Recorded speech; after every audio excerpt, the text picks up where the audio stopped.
We're left-handed, so we always go. Don't ask me why. That made no sense, right?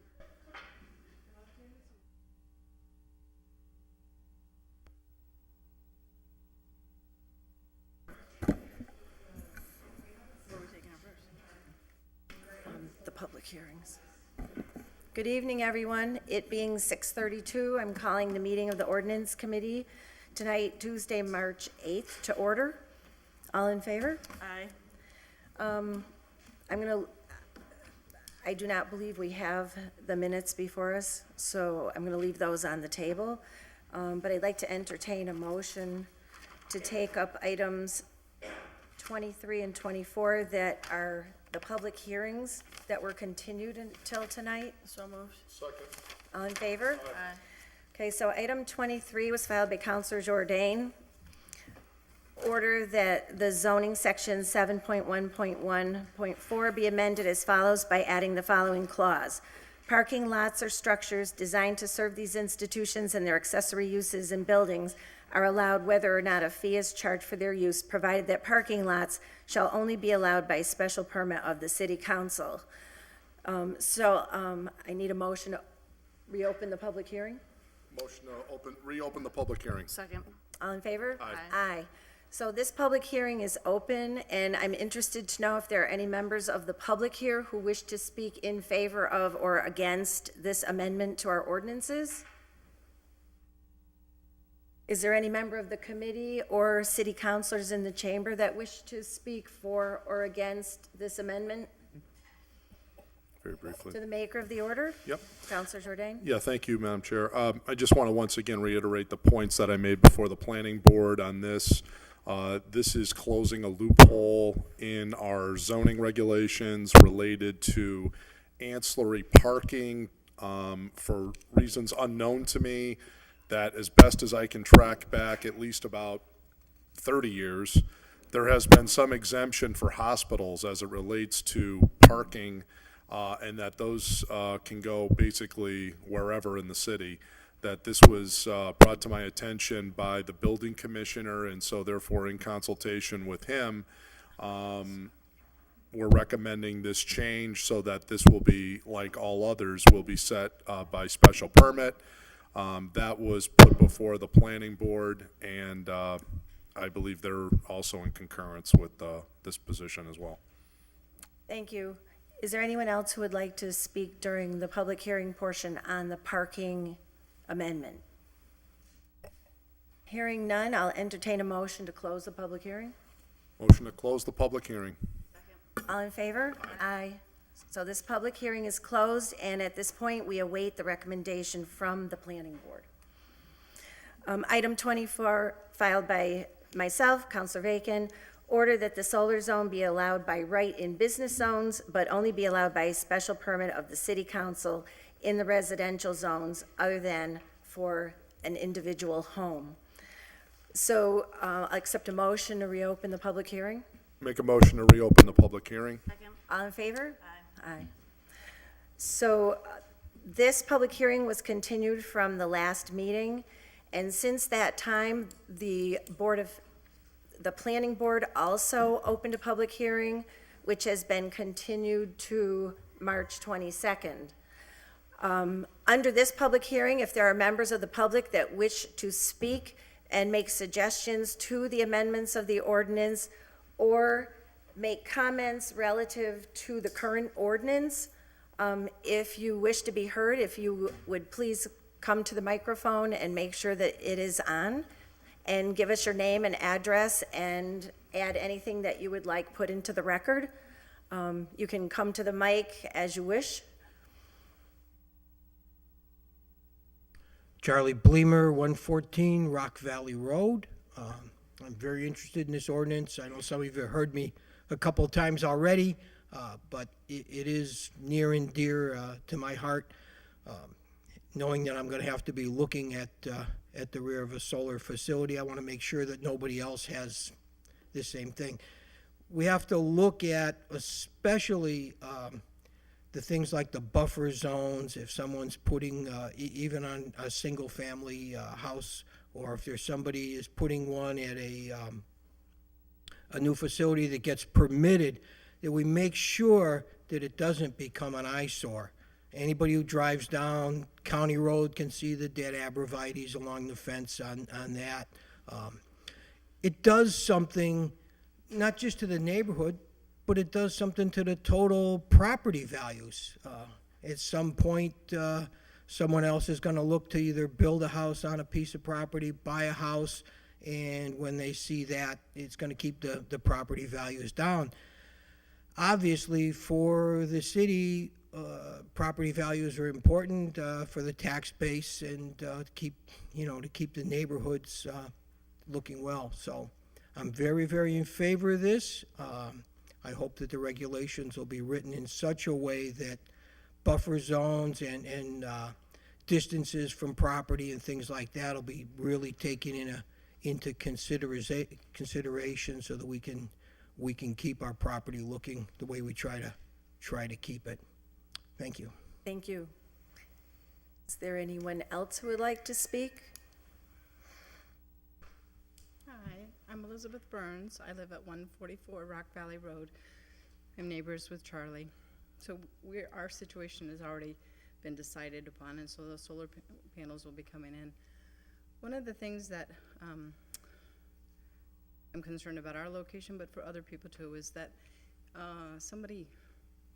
they make promises that there will be buffers. They make promises that things will be, oh, it won't look that bad. It'll look, it'll be fine.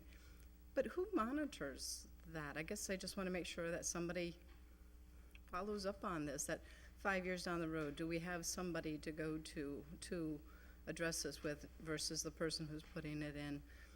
Just expressing that part. But thanks Thank for your you. time.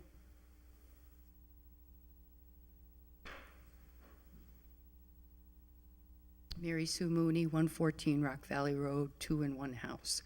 Part of the concerns that I have with Liz and with Charlie, it was brought up at, I believe it was the last ordinance meeting or the planning board meeting, and I'm not sure which, but one of the things that should be added to this ordinance is I don't know what you call it, but the statement that says you are using this for your own personal use if it's on a private home, if it's on a residential home, and you're not putting in a big, huge solar array on your property and then selling it back. That was one of the things that I think some of the councilors brought up. I believe it was Marcus brought it up, that you want to make sure that it's being used for the residential. Charlie and I went to the Berkshires on Sunday and we took a ride up. And there's a lot of houses that are spread out and they don't have them on the house. They do have them in their yard. And I know that we talked about not having a solar, any stipulations for if you wanted to have it residential. But I think that if somebody is having it residential, as Charlie said, there should be a buffer, because we have a neighbor who has a huge lot right in front of the cemetery, And if he decided to put up 2 acres of solar array, we definitely would want some kind of, stipulation for the buffer, or to make sure that it's not being, sold above and beyond the use. Thank you. Attorney Cunha, can you advise us relative to the current ordinance and what, if any, enforcement mechanisms there are in it for the buffer, such as the one on County Road that was required as a part of the site plan but has since died?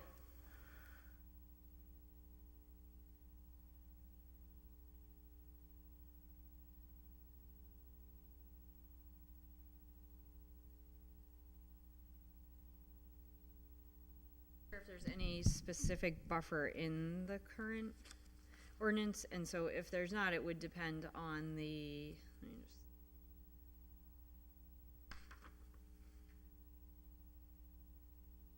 there are, under design standards, there's requirements for screening. Okay, well, maybe Not I seeing if there's misused the word buffer. Right, I'm not seeing that there's, a buffer would be essentially a setback. And So I probably misspoke and should have said screening. Well, there are requirements for, so there, I think there's 2 different issues. I mean, screening would be vegetation, obviously to screen the solar array, a buffer would Right, so be what- more like a setback, that it has to be a certain distance away from the property line. Okay, so to clarify, I really meant screening. Okay.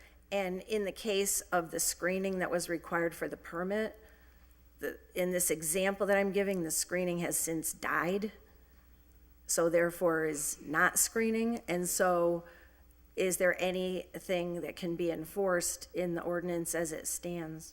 So if it was a requirement of the site plan review, that would be under the enforcement of the planning board through their site plan decision.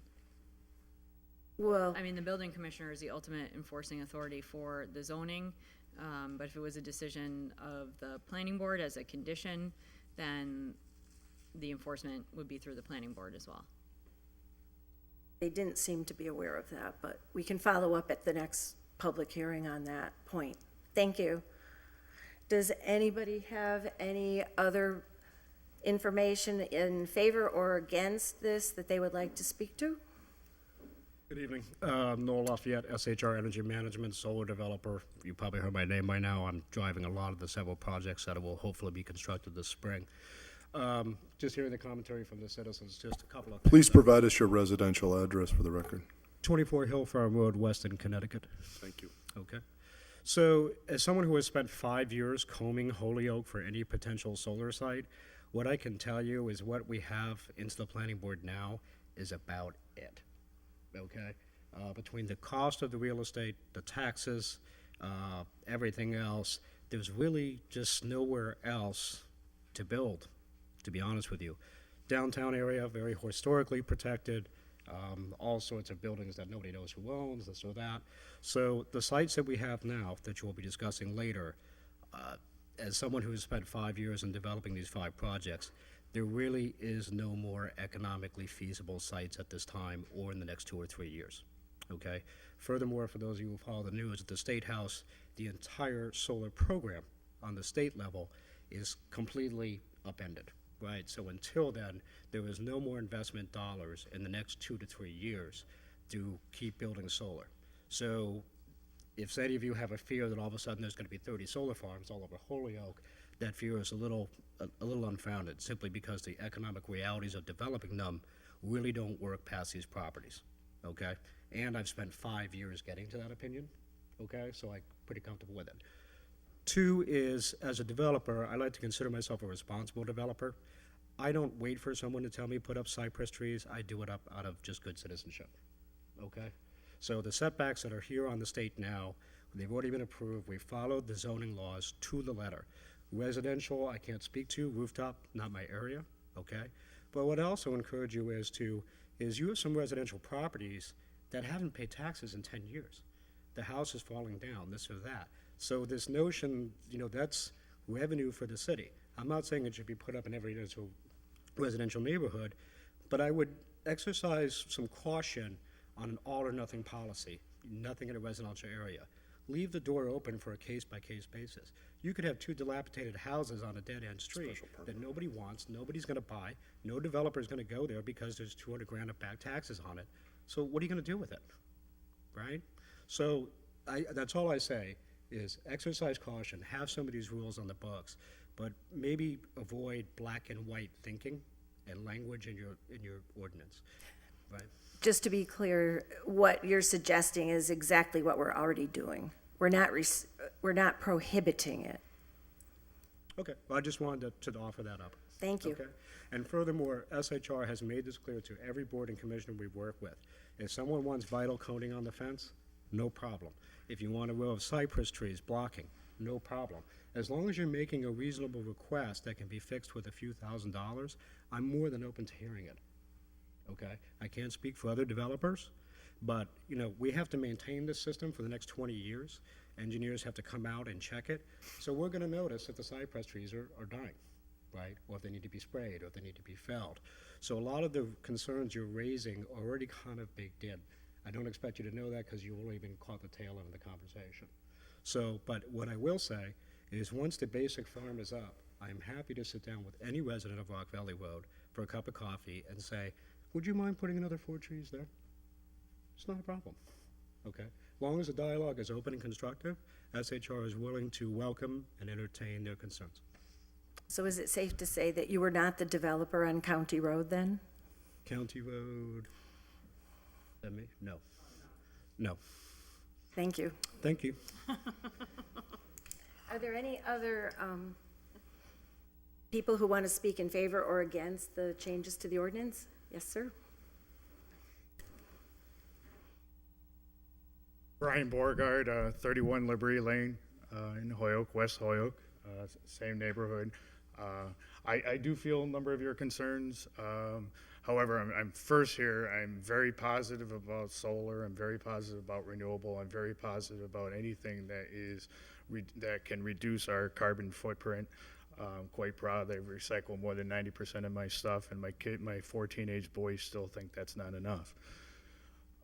Putting on my other hat, though, for a quick second, at Holyoke Gas and Electric, I'm the electric superintendent. We are as concerned as other voices that have been echoed. For example, the facility off of County Road. I would agree with you that, and I have my solar project manager, John Zwerko, here today, and we have echoed our concerns to that developer that we're not pleased that we're purchasing the energy off of that site when it's certainly not something that we had expected or thought that it was going to look like. Even on the day one, I mean, let alone a couple years later, because that got built in early 2013.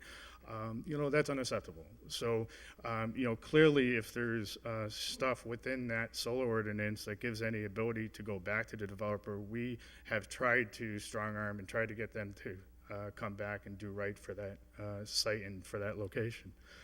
On the solar ordinance itself, though, back in 2010, 2011, there was a lot of hours that were spent by countless number of people. Holyoke Gas and Electric had provided some input. I had provided some input. The law department, planning, a significant amount of time.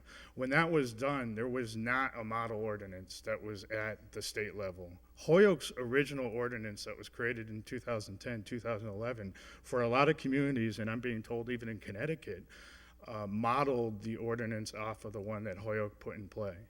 And when we worked diligently on putting that together, we tried to, and you can never be perfect. So my first recommendation is look at the document, make modifications and make changes. It was approved by the city council.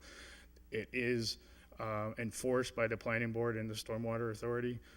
Might not have enough teeth on it in order to come back in the projects, but we certainly thought about things like abandonment and decommissioning and stuff like that, that are things that are going to occur at some point way off in the future. But one thing that was done was they picked, I think it was 250 kilowatts. What does that mean? It's like 1,000 solar panels. And they said for any project that was that size or more, in relation to projects that are on the table today are 650 kW, just to kind of gain a size impression.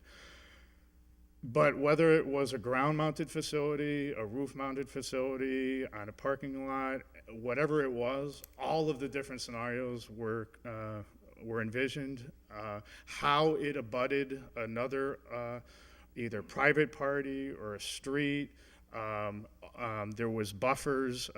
John knows these probably all by his heart, but I think there were like 50-foot buffer requirement where it's a no-touch zone, and then the next 50 feet involves some levels of remediation. There's specific detail on screening and other stuff. You know, I do want to let the City Council and the Ordinance Committee know that there is a chapter, part of Mass General Law, Chapter 40A, Section 3, that specifically addresses under paragraph 9 solar, where it says no zoning ordinance or bylaw shall prohibit or unreasonably regulate, and those are the key words, unreasonably regulate, the installation of solar energy systems or the building of structures that facilitate the collection of solar energy, except where necessary to protect the public health, safety, or welfare. Those words start off the entire solar ordinance. And when the document was put together, it was attempted to address everything that they're talking about, from screening, from buffers, from other things. Those are things that currently take place in planning. Whether or not it happens in planning and we fix the document, fix the enforcement, and add more detail, or if it happens at the City Council based on a change to a special permit for a portion. So some things go to planning and some things go to City Council. Either way, whether it's the planning department or the City Council, at the end of the day, you still can only regulate based on public health, safety, or welfare. So I just want to bring that up. Thank you. Would anybody else like to speak during this public hearing? Counselor Lisi? I would too as well, add me to the list. So I'd like to actually ask Kara a question, because I think that we have the ordinance that we have under the adoption of the Green Communities Act. And so I know that in the Green Communities Act, we adopted language that said that we would allow solar onto residential lots by right. So I would like to know what ability do we have to create a special permit in the first place? And then I have an additional question, but I'd like to just hear your answer to that first, Kara. Talked about that last time. I don't think that it was a requirement of the Green Communities Act that we had to have it by right. That was one component, but there were other ways you could accomplish that. And from what I recall, and I didn't bring my folder from that, we allowed generation or manufacturing, green manufacturing by right, and that was what we used to meet the requirements of the Green Communities Act. So at this point in time, your opinion is that the special permit is actually not prohibited, it's an option. Right. So then the second question I have is, it seems that when I hear the residents speak about their concerns, it's mostly about the setbacks, the lack of a buffer, and the poor quality of the plantings that are used as screenings.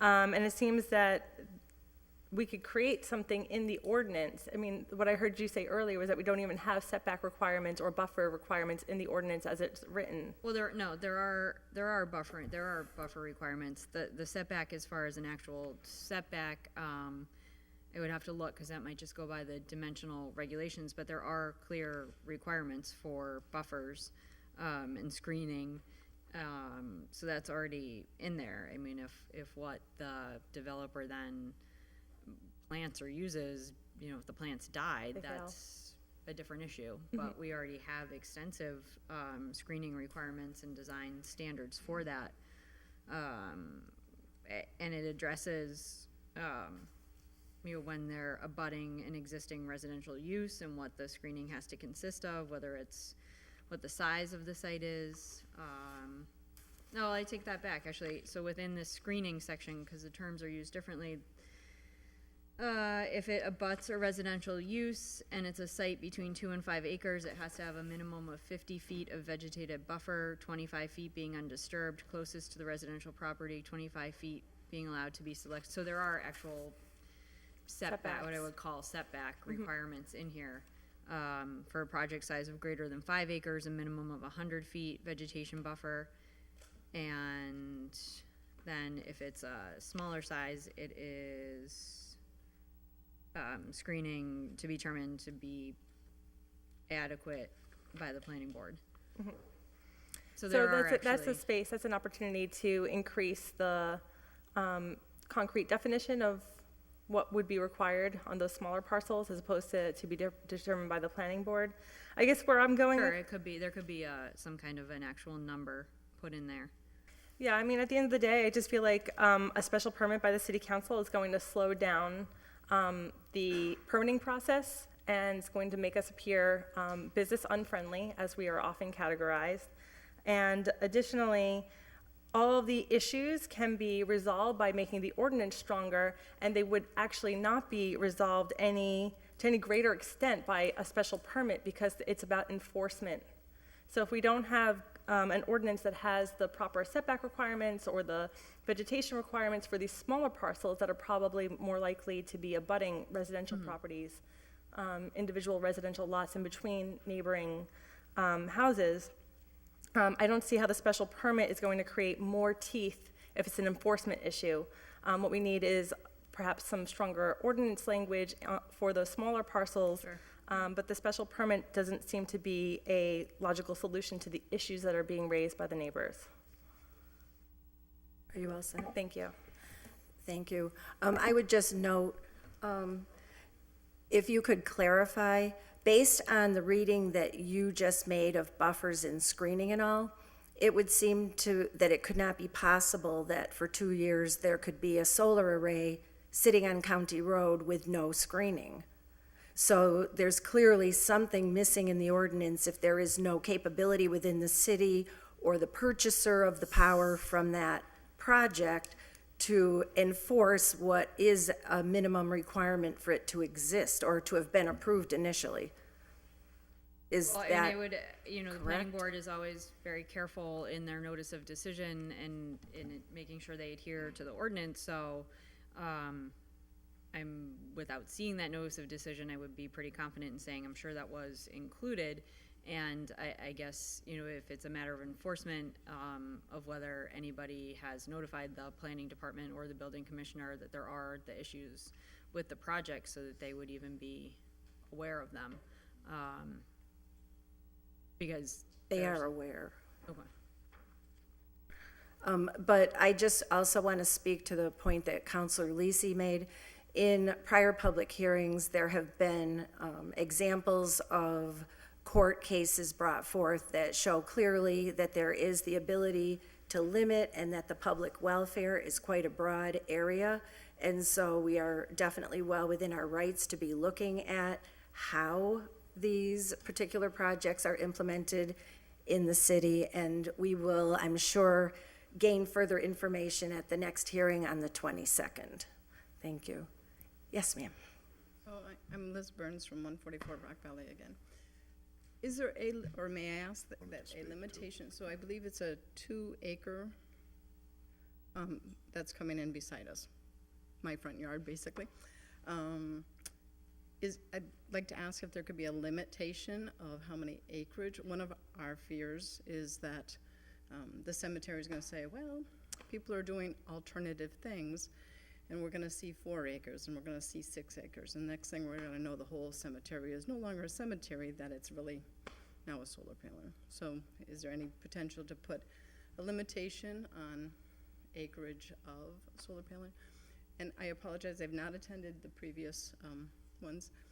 I just would like to make a statement. I grew up under high-tension lines. High-tension lines were not believed to be bad. I know people, I know you're the Hoyle Gas and Electric. My dad worked for the Hoyle Gas and Electric. I personally know living under high-tension lines has some effects. They promise us at this point that solar doesn't have these effects, what's 20 years from now? We're looking at it for 20 years, so just make caution. Thank you. Counselor Jourdain. Yes, thank you, Madam Chair. First observation I wanted to make is in the last 6 years, or 5 years at least, since we created the original ordinance, there's now a body of knowledge and law that has cleaned up a lot of the gray areas as to what that statute that was referenced earlier means. Again, the chairman alluded to it briefly, but we have that Hatfield decision that recently I think was as strong as could be, that you pretty much can limit these outright in residential zones, period. And that's, I don't think we could be any more, I don't think our powers could be any more clear in that regard. So by having a special permit, that basically by definition means some will say yes and some we will say no. And it will have a series of conditions to it, subject if we were to grant approval, and it would have all of these things. And if one were to violate the conditions, it will be simply grounds for us to revoke the special permit, just as we do every other special permit. And so, therefore, all these questions about, how do we enforce, please, pretty please, will you fix your, screenings, or will you do this? And, we send nice letters and all of this thing, and people just, I don't care. And today, Developer X says, I'm Mr. Corporate America, Mr. Wonderful. Of course, 2 years from now, he could sell this all off, all of his interest in this, to some other corporation that is operating out of Tokyo that doesn't care two hoots what somebody up on Rock Valley Road thinks. So we have to have these protections in place for the citizens. That's what we do here. That's how government works. So I think this is obviously common sense. These are huge enterprises that are going on. I mean, acreage. I mean, you're talking 2 acres already in the particular one that is front and center. I mean, what other thing do we not want to have a public conversation about, something that's going to be of that type of scope and have that kind of impact on that area? I think these are in a residential zone.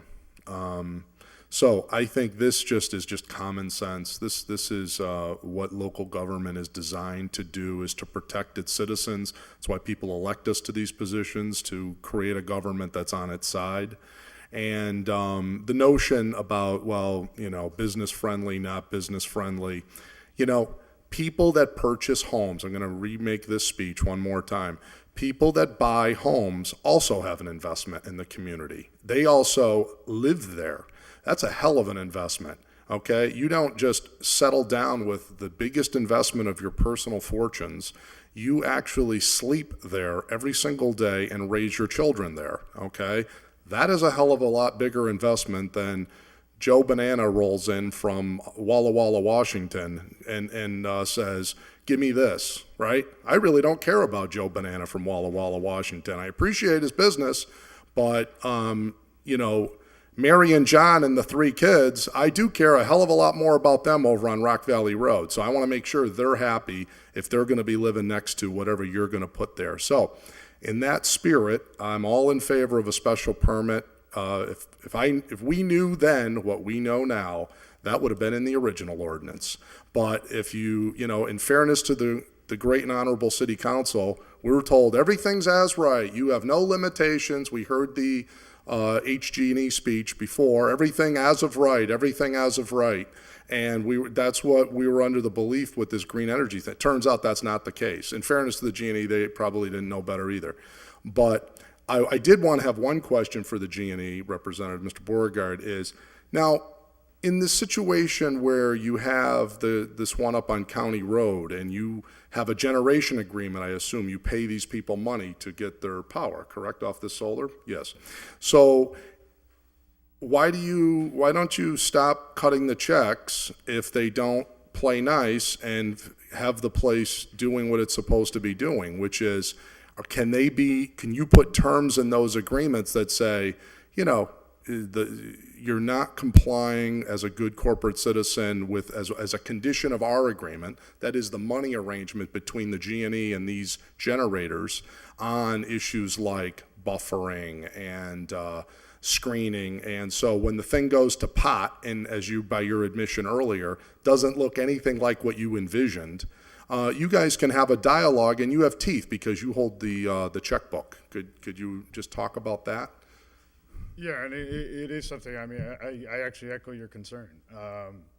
Within our documents, it does require the counterparty to adhere to, best industry practices, to maintain the system in good order, and there's all these definitions. So, and, one of the things we'll have to take a look at, I mean, there's a lot of stuff, whenever you have these documents that you go through pre-installation, you go through contingent precedents, and then you get into the installation and the O&M phase. There's absolutely some levels of things that we can do. As I said, we have tried on a number of occasions. We have brought it up. I got to be honest, we haven't raised it to the level of what you suggest. It's possible, but really the teeth really occurs associated with the screening specific to that site. I remember being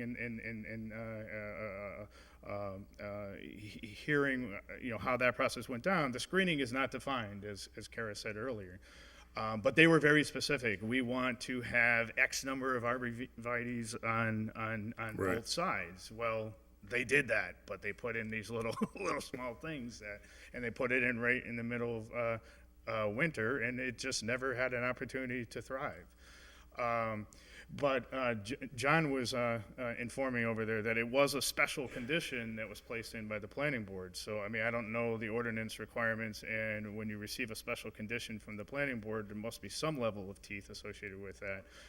So we'll certainly reach out to the planning department and see if we can do the same thing. We'd appreciate the G&E's help with this, because they're likely to return your phone calls before they would some poor official up at the planning board. You guys have a direct financial relationship with them, and if you could assist us with that, and then if nothing else, to say, listen, you went to a public hearing and people were griping about that, we think it's the right thing to do, and then we'll take it from there. Hopefully they'll get the message. Thanks a lot. Okay, thank you. Appreciate it. Well, Can I bring up one other thing that was raised associated with, well, I guess both the locations. I mean, the first thing, Linda, you had mentioned that, Hoyoke Gas and Electric should enforce. I mean, we don't have that level of direct enforcement. We're really just an off-taker. But when we do take initiative down in Springdale Industrial Park, where the Meadow Street facility is located, and for those two projects, because they were on our land, the ones that Constellation did, I mean, if you notice there, the screening was a lot more. I mean, the fences literally have a screen over both of them. That wasn't done in the other project, but it wasn't on land that it was HG&E. That was Oh, clear no, I channel. understand that. Went through the whole separate process. We're not a developer.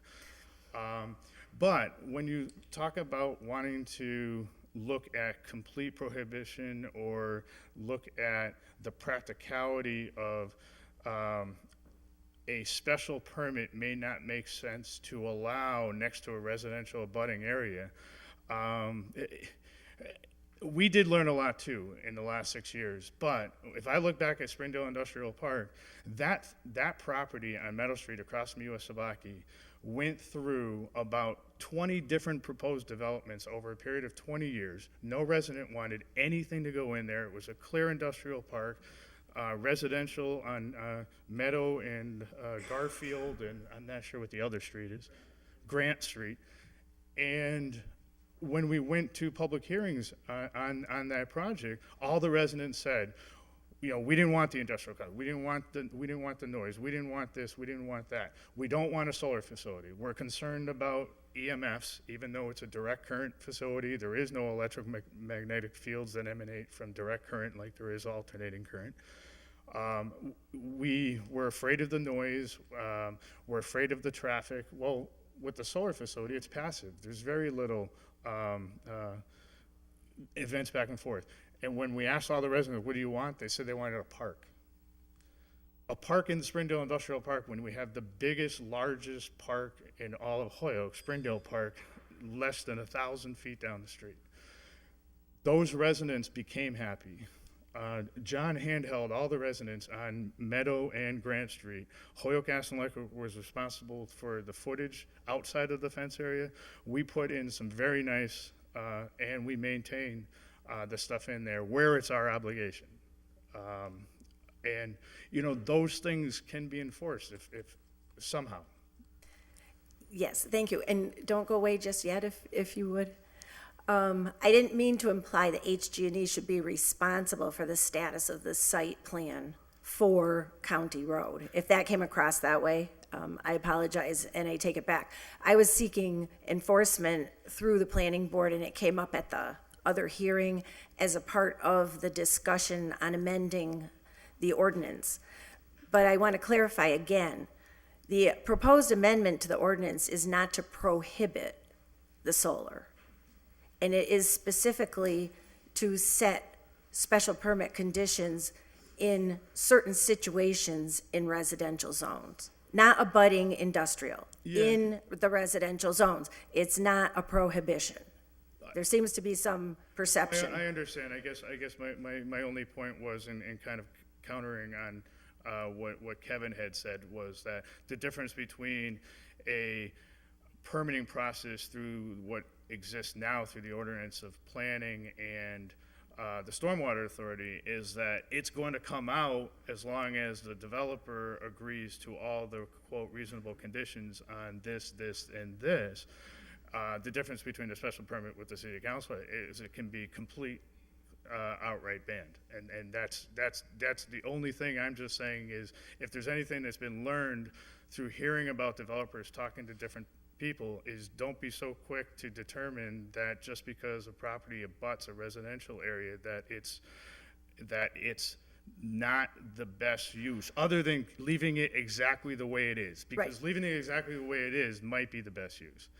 But all residents would probably want that before having some form of large economic development that is improper for them. Right, and all I wanted to do is to assure you that in the example that you gave, that would not change in this discussion that we're having. But while you're here, there's been a discussion relative to keeping it allowed by right for individual homes to use for their individual use. Again, to avoid prohibiting the solar. And if I'm recalling correctly, the statement was made that 250 kilowatts would be the use for a private home. But did I understand you correctly when you said it would take 1,000 panels to generate 250 kilowatts of power? Yeah, 250 kW is the level of where the requirement to go to the planning board and the Stormwater Authority under the existing ordinance. So if you have facilities that are below 250 kW, then they don't go through the entire same permitting process. So, They still have requirements, but they don't go through the same process. so if I wanted solar just for my house, how many kilowatts would I need and how many panels would I need just as a reasonable, regular person to have it on my Typical house? residential house, and we do have, John, 3 in now. We have 4 in now, another one on the way. But most of them are between 5 and 10 kW. So multiply that number typically. In the past, you'd multiply it by 4. Now you kind of multiply it by 3 because now you're getting more watts out of the same panel size. So every panel is about 3 feet by 5 feet. So it would be about, for the high end, it would be 30 panels for a regular correct, house, Linda, just as a yes. thumbnail. Kilowatts, not panels. No, 30 panels to get 10 kilowatts, Correct. 30 panels, okay. to get 10 Yes. kilowatts. Yes. Thank you very much. Is there anyone else? Counselor Lisi? Thank you. I just want to make one last comment. I just want to make sure that my comments aren't being mischaracterized as not being interested in protecting the residents, because my argument is just that I think that if we look at the ordinance itself and firm up the buffer and setback requirements, the screening and planting requirements, and make them concrete in the ordinance, That's going to be a more effective and more efficient way to address the concerns of the neighbors rather than the special permit. Is there anyone else who would like to speak? Yes, sir. Charlie Bleemer, 114 Rock Valley Road. I just want to reiterate that it's nothing against solar, and I think that all my neighbors and the local people I talk to, it's not about solar, it's about where we're putting it. Green energy is wonderful. Cutting down trees that produce oxygen in order to lay down trap rock or gravel or whatever and put solar panels over it just doesn't make any sense when there's plenty of rooftops and plenty of places to put solar. We are talking about our property values both now and in the future. And I think a special permit is going to be very important in that it would allow the planning board to set specific restrictions on specific parcels, because all parcels are not going to be equal. So it would allow to look at each individual parcel, and would probably allow them to put better enforcement. And that seems to be one of the issues. Well, they promise. Everybody promises to comply with all the regulations, and they're going to comply with the minimum they have to do. And I'm sure that everybody who's building one of these is going to promise the moon, they're going to do this, going to do that. 25 years ago, maybe it was 30 years ago, we had the Pequot water supply out there in Rock Valley. Oh, we didn't need, we could build houses on smaller lots and put a septic system on it, and instead of putting a well, we're going to have this wonderful Pequot water system. It went bankrupt. They walked away from it, and the city had to bail them out. And the Holyoke Water Power had to take over that and supply water to all the people that lived out there. So this is just one more example. We need a special permitting system to know exactly what we have in each individual case. Thank you. Thank you.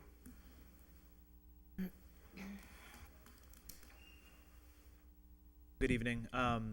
I just wanted to address the issue with the County Road solar field. I know we had spoken to DeMarcos, and the Enforcement Division is the building department in Damien, and we can make sure Damien reaches out to them as soon as possible in conjunction with the gas and electric to make that happen. The last thing we want is to set a precedent or an example that there is an enforcement that is then dictating a perception or opinion in regards to a future solar project.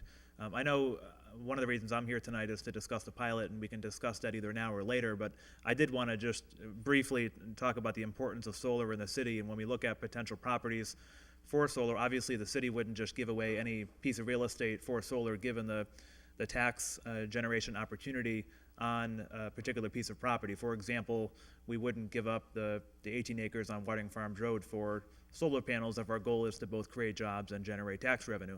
And so there's very particular pieces of property in the city that are appropriate for solar development. And as Noel had said earlier, it seems like we're hitting a plateau in terms of those available pieces of land for solar development. Yet at the same time, one of the things we've been pushing, and we had a model project last fall, was commercial rooftop solar in the downtown to continue adding to our portfolio. And so, I, like everyone here and the councilors in particular, appreciate the concerns of the residents, and for them being here tonight. That's what democracy and civic participation is all about. I just want to make sure that we're not being reactive to the sense that we prevent other solar developers from wanting to do business with the city in the first place. And what special permits oftentimes do is send the message that you're going to have to go through a little more levels of bureaucracy to invest in our city. I tend to trust the planning board and the gas and electric and experts in their field when it comes to development to make those decisions and provide those recommendations. I am not at all opposed to some modification of the ordinance if it provides additional protections for residents in terms of notification, buffer, or bigger ways in which the city can actually enforce the ordinance that is in place in the city. And so I think we need to keep that in mind. But in terms of our job to both protect the residents who both invest in their property and sleep there at night, it's also our job to attract business and tax revenue and create jobs for our residents. And one thing that solar has allowed us to do is expand our renewable energy portfolio. And we have a lot of businesses that come to Holyoke and are interested in investing here because they can market their business as being carbon neutral.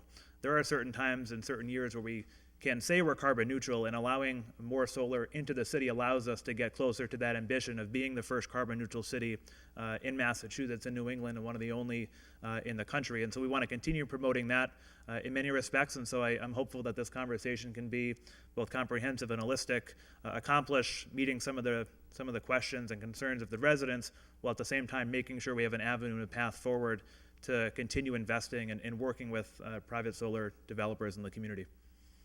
Thank you, Mayor.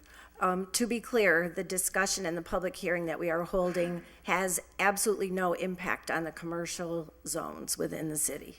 Thank you. Is there anybody else who would like to be heard? Not seeing anyone, I'll entertain a motion to continue the public hearing to March 22nd. Make a motion to continue the public hearing to March 22nd at what I time? can't remember if it was 6 or 6:30 with the planning. It's better to just say 6, and then Yeah, you you're can- allowed to start anytime after 6. Okay. To be safe. Yep. 6 o'clock. At 6 o'clock on March 22nd, I make a motion that the public hearing be continued until that Second. time. All in favor? Aye. Thank you all. Given that the mayor is here and he has requested to be heard relative to the pilot issue, and we have 5 agenda items that pertain to that, Suspend the necessary rules, take up items number 12 through 16 as a package for discussion. Second, all in favor? Aye. do we have another copy of one of the pilot agreements? I left my copy. I know there's 5 different ones, but they're basically the same template. Hang on, let me see if I have one in here. No, he wants the actual agreement. Yeah, one of the, I had them last do we have time. another copy of one of the pilots? I don't need a copy of all 5, but I believe it's the same template. Do we have another of one of them? Are they attached to each one? Hang on.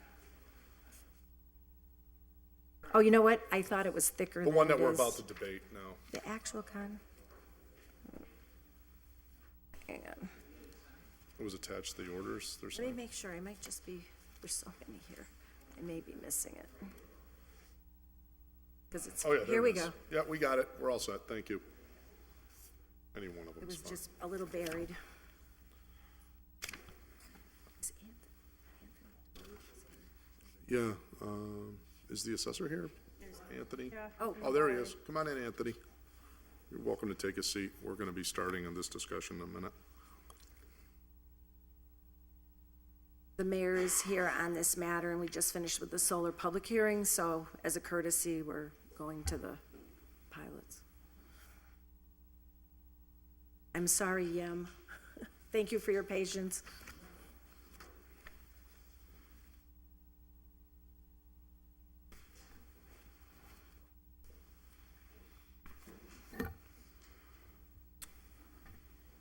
So, Motion to before us, open discussion. we have items 12 through 16, and they've been taken up as a package. So in an abbreviated reading, I will note that 1 is to ratify an agreement between the City of Holyoke and Ryan Boudreau. The other is between the City of Holyoke and Din Brothers. The other is between the City of Holyoke and Forestdale Cemetery, City of Holyoke and O'Connell Development Group, and City of Holyoke and Rita Lawler, trustee. I believe that's on Whitney Ave. Martin? West Glen, I'm sorry. West Glen, thank you. Martin Street. Yeah. Okay.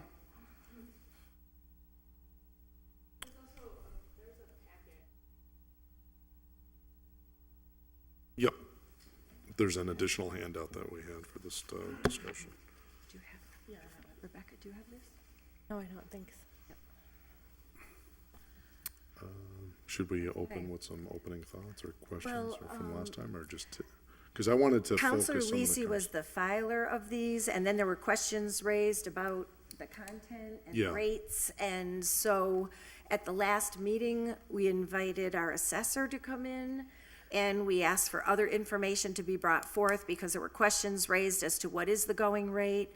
The understanding was one rate was, then there's been information that's come forth that maybe not. And then there were also questions about the taxable rates on the use of the property, et cetera. So I'll either yield to the maker of the order or to Councilor Jourdain. Rebecca? I'll just say a few brief Councilor words. Lisi? I think that, thank you, Councilor Bacon, that was a pretty good synopsis of what's taking place here. So this is the third time we're talking about the solar pilot agreements for these 5 properties. It seems to me that what we're doing is we're putting these solar arrays on residential properties in each of these cases, or nearly each of these cases.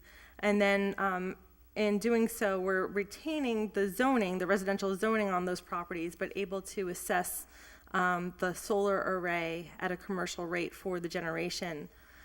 So it's bringing in additional tax dollars into the city.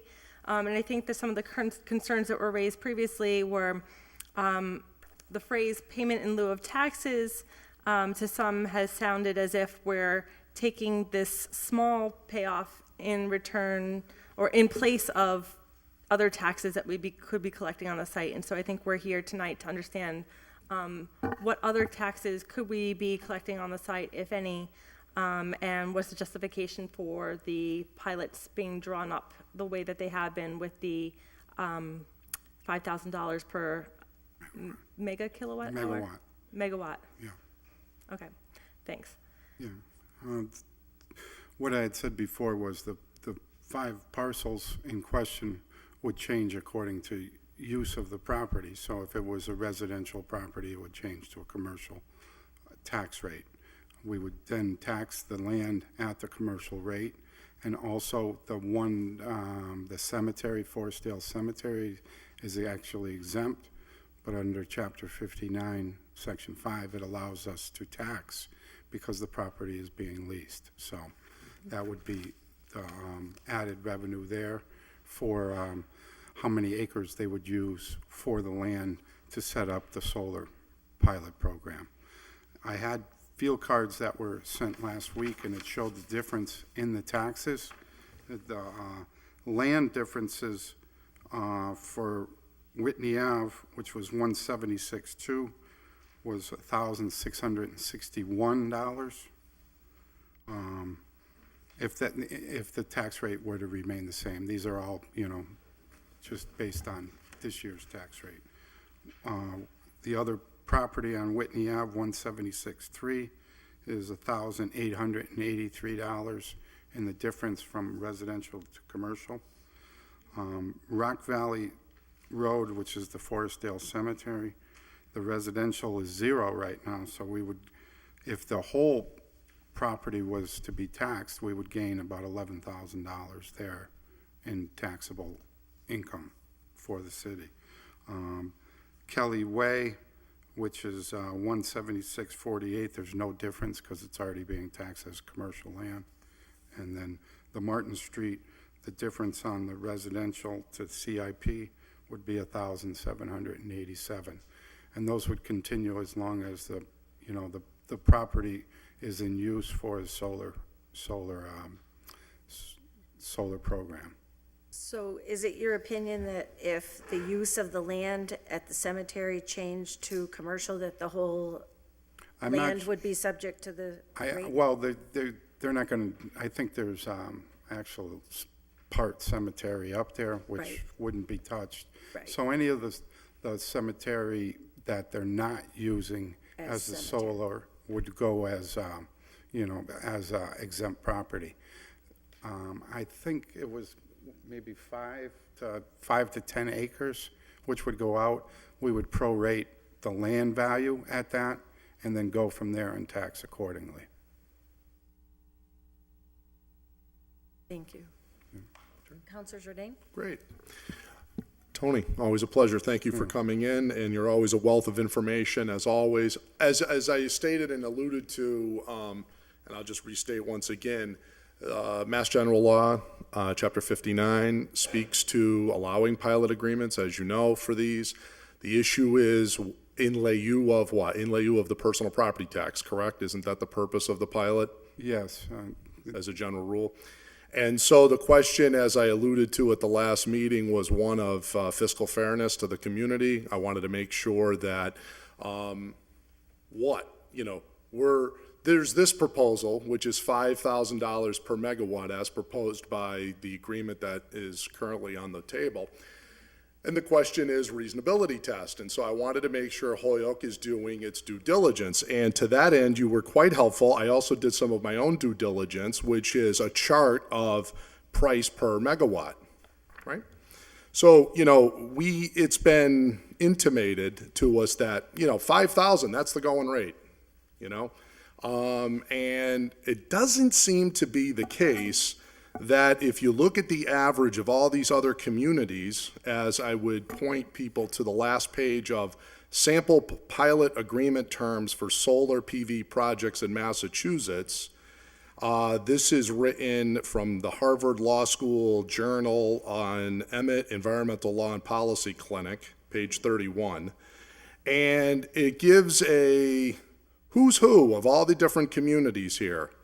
And it should be noted, there isn't one that's at 5,000. Every single one is higher than 5,000. There is some here as high as 25,000 per megawatt. So having said that, how, again, I'm going to come back to the point of got 5 deals on the table. It comes back to the proverbial, someone wants to buy my house. What's my house worth? I get an appraisal and I find out, make sure I sell this piece of property at fair market value. And that's what we do here, is to make sure all of these deals are reasonable and in the best interest of the community. So I'm not aware of any law that caps or sets amounts as to how much we can pay. Is that correct?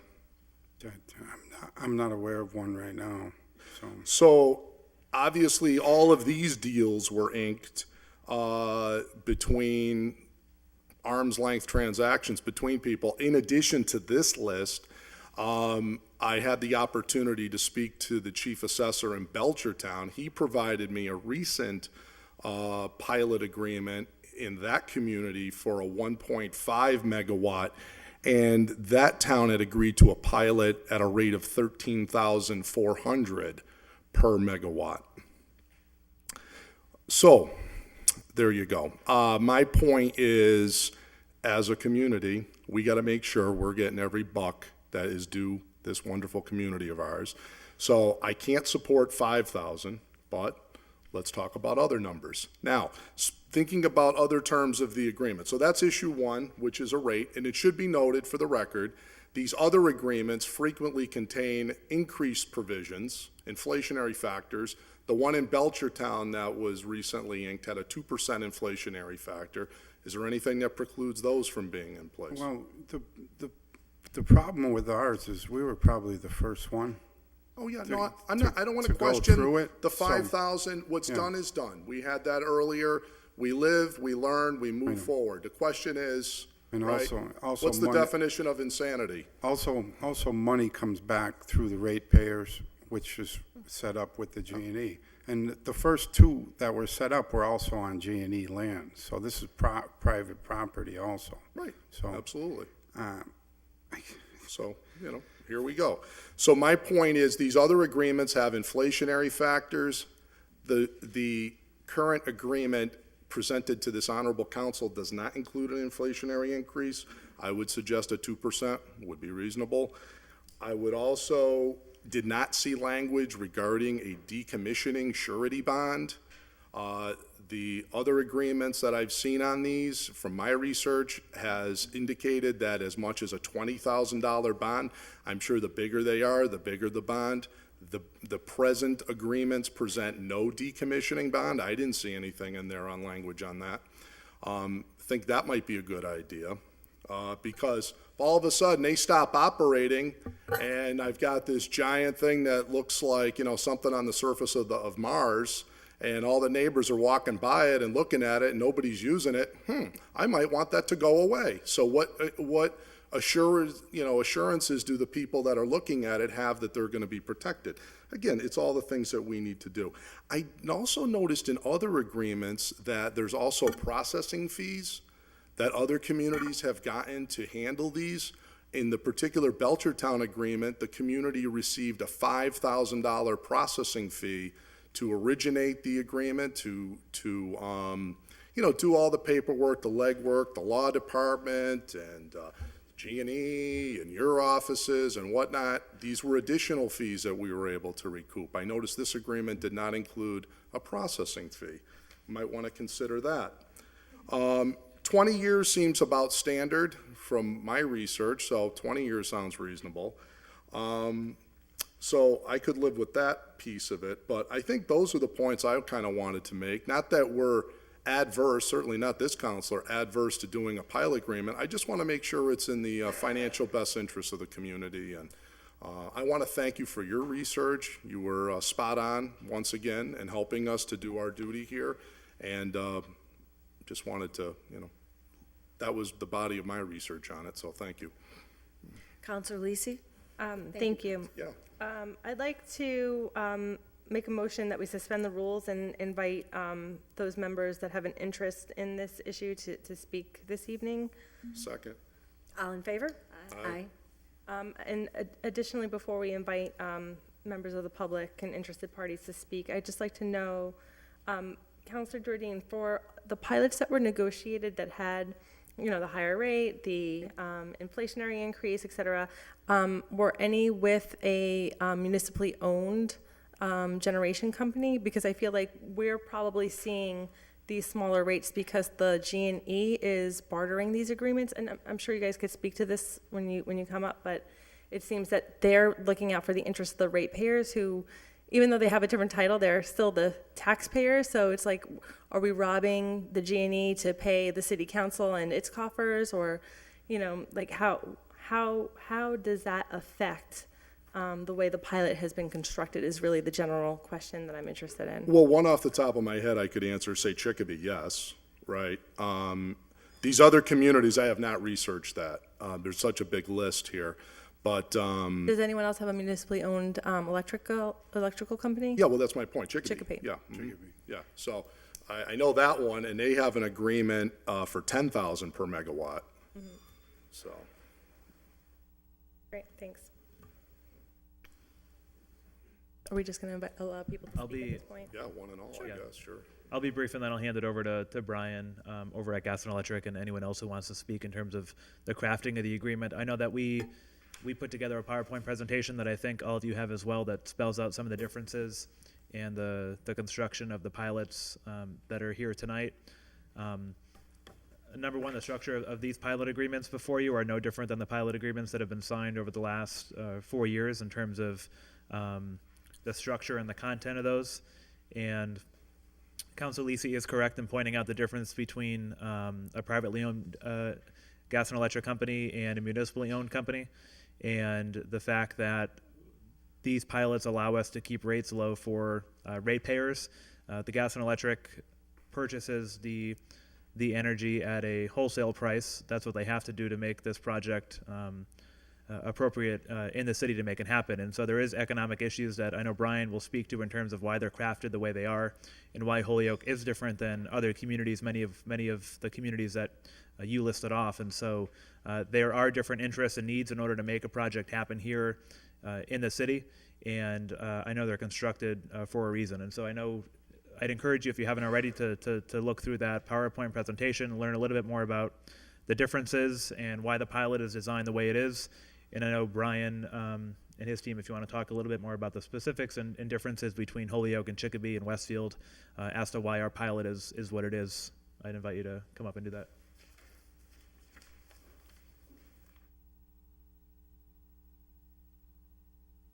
Thank you, Mayor. Am I okay to speak at this point? It's not apples to apples. And you might see a lot of news articles about net metering and reaching caps in private utility territories. The net metering and the provisions of these caps don't apply within the 41 Massachusetts municipal utility territories. And quite honestly, I believe in the caps because even that program that's set up is all net metered at retail. So, Holyoke has the lowest weights in the Commonwealth of Massachusetts. I'm very proud of that. I'm very proud that we maintain that. We continue to ensure that we're right around 65-70% renewable and 95 to 100% carbon free. But the wholesale energy market, a few years ago, 5 years ago, it was around 6 cents. 6 cents per kilowatt hour. Now, when we built the facility, we were paying less than half of that, okay, to the original 2 projects that came in the city of Holyoke. We were paying less than half of that. At the time, they weren't able to get, because we were the first multi-megawatt facility in all of New England, the largest facility for 11 months. Others were still trying to figure it out. The price established at the $5,000 megawatt DC level was analyzed based on all the different economics to meet a energy price. Now, the wholesale energy price today is about 4 cents. Now, some things have changed over time, though. The cost of the original installation that Constellation did at Springdale Industrial Park back in December 2011 was $4.25 a watt. Today, it's about half of that. But the DOER, and one thing that they've really done good at the state level, is that they put in an SREC program that changes with the market. So, and they're currently, you heard earlier from Noel that they're in a part of the second phase of the program is shutting down, and they're opening a third phase and trying to address how they can complete the second phase. But that SREC program changes to keep all the rest of the economics the same. 90% of the projects on this page, and I can address every one of them, are net metered at retail projects. In the city of Holyoke, our all-in rate has been and has almost been consistently the same for the past decade, but is around 12 cents per kilowatt hour. The energy portion of that rate has modified and changed, and many other things have happened over time, such that even though the price of energy was 6 cents a few years ago and now is 4 cents, you say, well, okay, I got maybe a 2-cent margin. Well, we don't, because transmission costs and capacity costs in the New England markets have made up the difference, and right there charge 2 cents. So from an energy perspective, we have savings that come from a solar facility that we can add roughly 2 cents of peak shaving benefits that a solar system will have in the summer. We have 6.5 megawatts of solar in the city of Holyoke. It really doesn't meet a lot of our supply. It's less than 2% of our supply, but on a summer peak day, when we pay for the most of our energy, it's 8%. And that makes a significant difference. Our all-in rate is 12 cents. Right now, because the gas market's low, we're only in the vicinity of about 20 to 40% below. And I'm saying only because 5 years ago, and when the price of power spikes, we have been less than half what the private utilities are in just some of the neighboring cities like Northampton and Springfield. Now, these projects that are on these lists, and I'll cover which ones are municipal,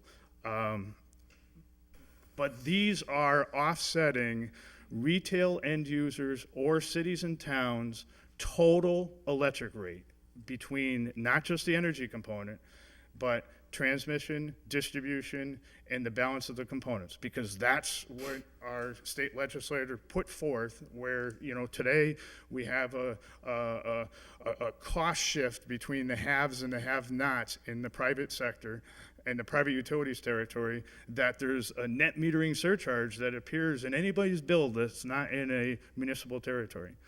And those are in the billions of dollars. It's huge. For Holyoke, we will not do any project as an off-taker by paying even a penny more for any form of energy, even if it's renewable energy. But we figured out a way to get renewable energy. And if only the state, and I have talked to Judith Jetson, at the DOER commissioner, I've had conversations with them about reform. I'm hoping that's what phase 3 looks like of these programs. But they're getting anywhere from 12 to 18 cents. Whereas we are ensuring that the price of energy Who's is getting coming 12 out. to 18 cents? The people on this page? The people, no. The price of the power, the energy that comes out of these facilities, the solar developers getting 12 to 18 cents per kilowatt hour of revenue on the energy side.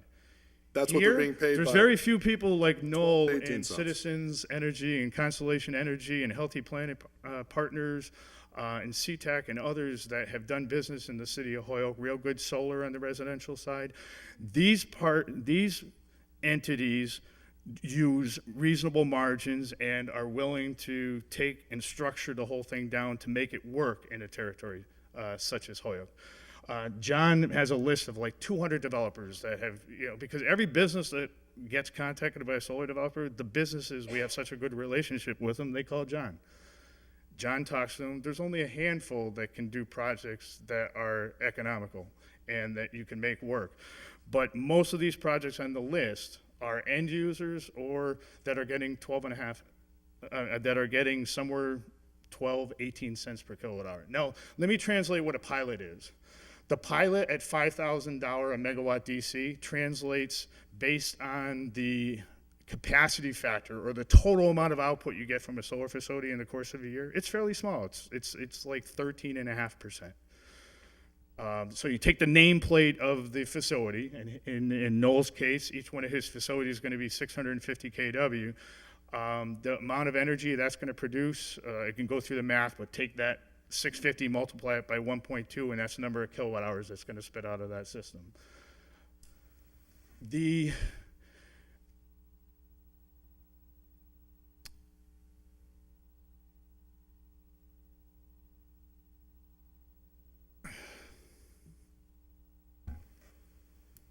lost where I was going with that.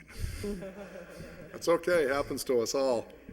You're talking about the end users and what they're collecting, so 12 to 18 cents per kilowatt hour. Yeah, is if you what can they're just charging. compare, what I are want- you that's paying, what are these thank- paying? Thank you, Rebecca.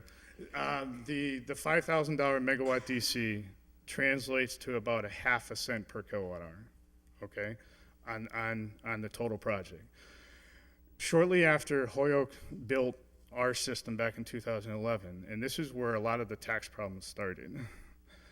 Western Mass Electric Company, now Eversource, and even N-Grid and Unitil, the other private utilities, had the ability by state legislation to build 25 megawatts of solar throughout the Commonwealth and own it and maintain it, whereas they have divested everything else. Well, they built the project in Springfield. I've seen the facility. It's a nice facility. They didn't cut any corners. It's gold-plated.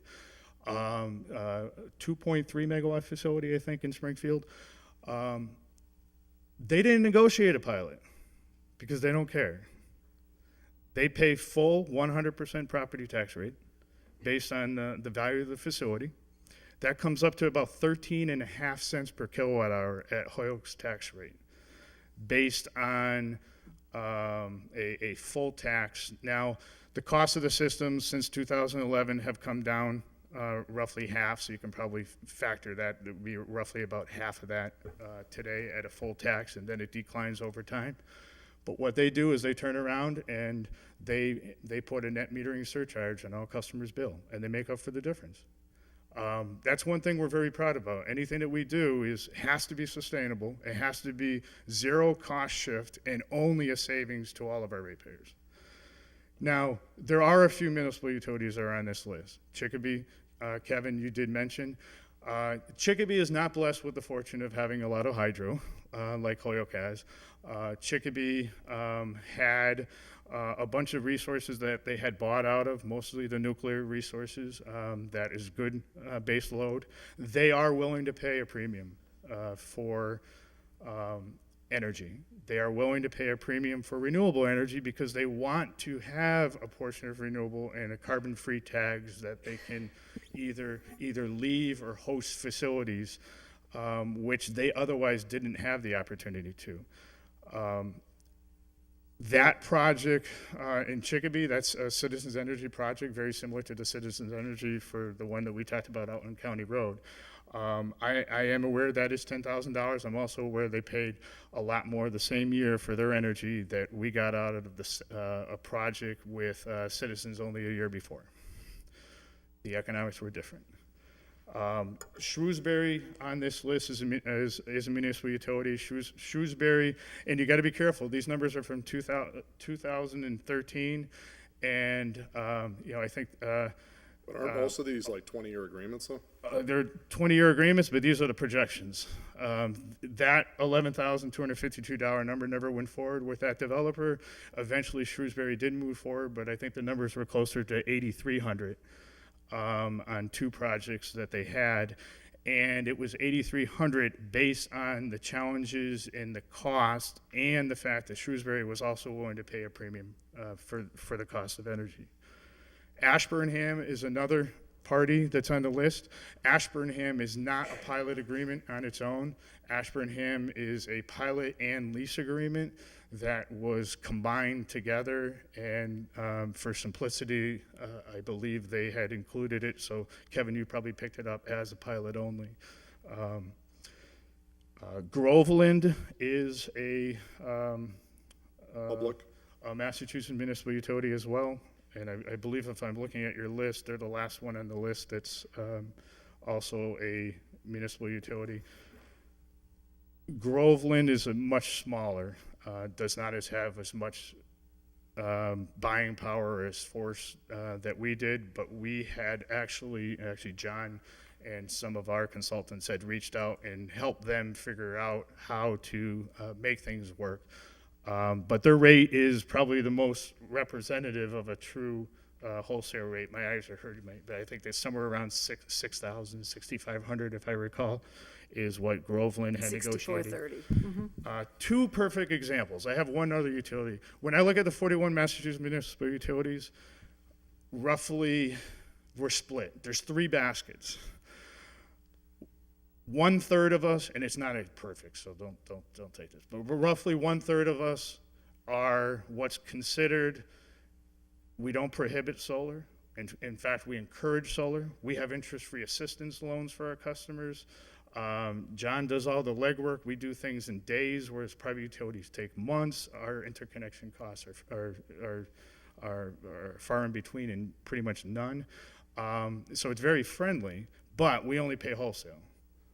So you're paying for all the energy coming into your house at 12 cents, but if you produce something on site, we'll give you 6 cents for it. And actually I think it's like 6.5, but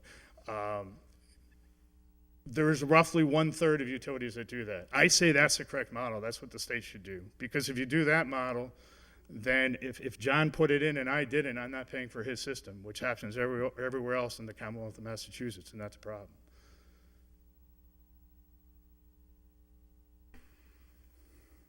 Say that one more time. Do you mind put what in? Because you just said if John didn't put it in and I did, what's the it? If John put in a solar system and I didn't put a solar system, and I lived in Springfield, then I'm paying a net metering surcharge on my bill in order to pay for the above costs for his system. Now so we have 1/3 that operate like us. Now, if you're the customer that's putting it in, all right, we have business owners that are very upset at Hoyok Gas and Electric, and I have to deal with them. He has to deal with them on a daily basis.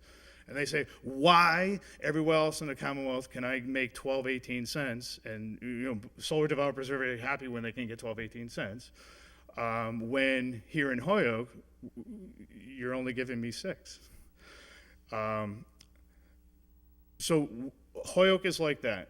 1/3 of us are that way. 1/3 of the municipal utilities. What are you selling And this it to includes Chicopee and this includes South Hadley, allow their residential and business customers to get full net metered retail, meaning they can fully offset their full rate of 12 cents. And of course, we're cheaper than them, so their rate's 13, 14.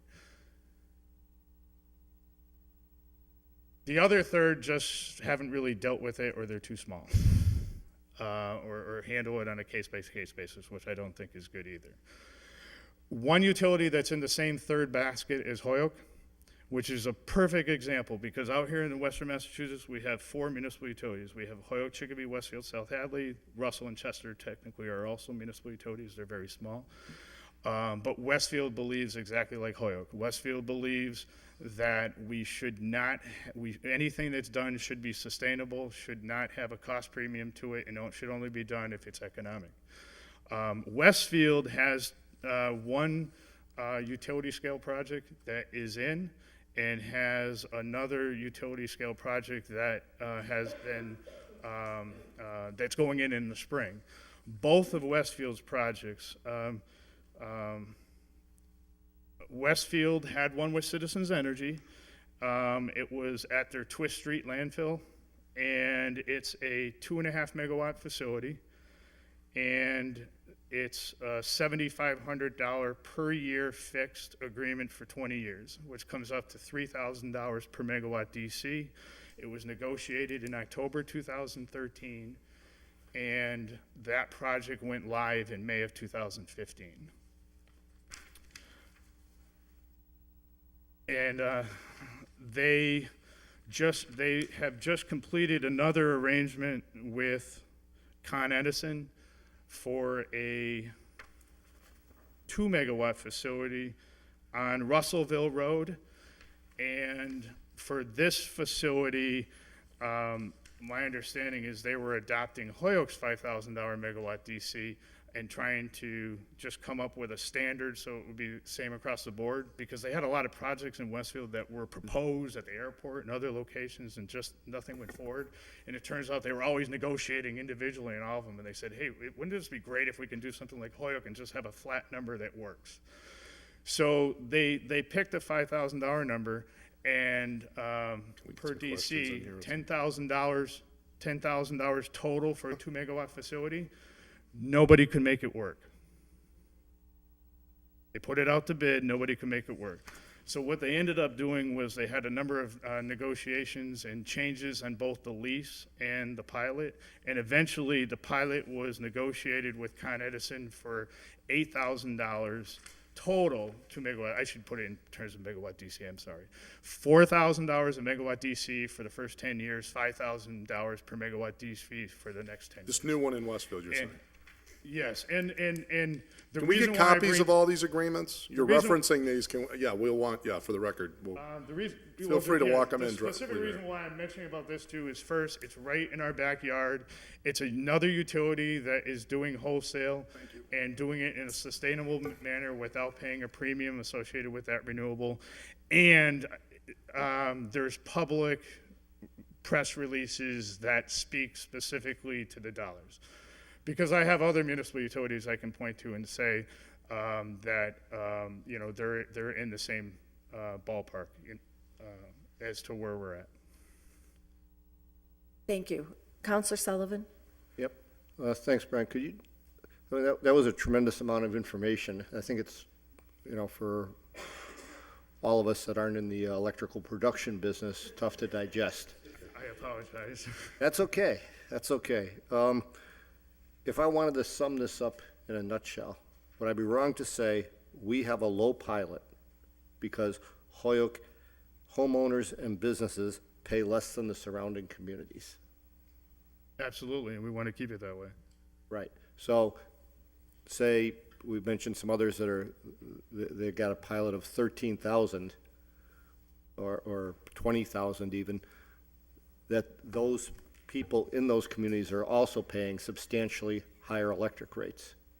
Yes, and there's another model too, and we covered it on the last 2 pages of the presentation handout, that there's a number of cities and towns that they recognize this, that when the cities and towns who don't have a municipal utility and are trying to procure energy to meet their requirements of all their buildings within the city, well, they started negotiating everything, and then they realized that, oh no, if we put the property taxes up here, the energy rates here, it's higher than the energy rate here, it's the whole subsidy issue, and they said, well, that can't work. So they kept driving down the price of energy until they finally realized that for most of those cities and towns that put in a net metering credit agreement basis, the pilot eventually had to go to 0 in order to get them a guaranteed discount savings over their energy over time. Okay. So, I'd like to direct this one, both you and Tony together at the same time. if we looked at just the Forestdale piece of the puzzle here. So we're taking a piece of land that generates no revenue right now, it's exempt. You mentioned a number, Tony, of $11,000, but that $11,000 would only be if they use the entire 40 acres. Now, if they only use a percentage of it, that number could drop. According to how many acres they would use. Okay, so, right now they're proposing to generate 5 megawatts there, is it? No, it would be 0.625, right. So it's 65% of 1 megawatt. Well, so it's 3,500 basically, plus the land value taxed at the commercial rate. Well, okay, we're gonna produce how many megawatts there? It's like, it's a It's 0.65 point- 1 megawatt. 0.675 Right. megawatts, and it 0.65, I'd say Right. 0.67. Right. Yeah. Right, so it's, when you look at the $5,000 megawatt DC, because it's a 650 kW or a 0.65 megawatt DC system, it comes out to, Got a huge amount they of would be questions paying here, so we're gonna be here a while. $3,250 per That's year all smoke. over 20 years. All right, so, But to address the other question Well, on the real estate taxes that Tony brought up, I do have the numbers on that. It'll be roughly somewhere in the $2,000, $2,500 range. That would be in addition to that because of the reclassification on those acres that are being used for solar, which will change that to a commercial stuff. So the total would be roughly about $5,700 plus or minus. so out of a 42 acre parcel, you'd only be using 3 acres, 4 acres, 5 acres? Yeah. All right, so let's call it 4, so 10 per, Of the 40. all right? I mean, Four is like saying I weigh somewhere between 200 and 300 pounds. I think the number I ran it on was somewhere around 4 acres is about $2,500. So if it's a little less, it's less than that. It's a little more, it's a little more than that. all right, so, I mean, cutting to the chase here, we're only using 10% of the Forestdale property. Well, you have cemetery plots also there, and you have land that probably isn't buildable on probably half of that. So, But what they're doing is probably just picking the pieces of land that would, So the entire pilot is worth about $5,250 that's correct, for that one site. for that yeah. one site. Tony, that's taxes, though, Yeah, right? yeah, that's taxes. Is the real estate. Yeah, real estate is. That's included, Yeah, right. And the real estate number will change with the tax rate each year. So that $2,500 number, if it was $2,500 year one, it's gonna float, right? right, Tony? yeah, according to the Whereas tax the rate. other number would be fixed. Yeah. Right. What happens if it doesn't produce as much as it's capable of producing? Two things. From a city, from a taxing perspective, you get the same number because it's based only on the capacity and the full capability of the system.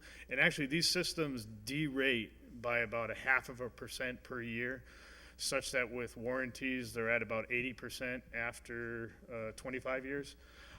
There's no duration, so that number is locked in for the full 20 years. All right, so we've already got one city-owned land, Holyoke Solar LLC, That's correct. and they're producing 5.24 megawatts, but they only paid $22,620. If I do the math on that, it should have been 26,200, not 22,000. And then it says that they're also leasing the land.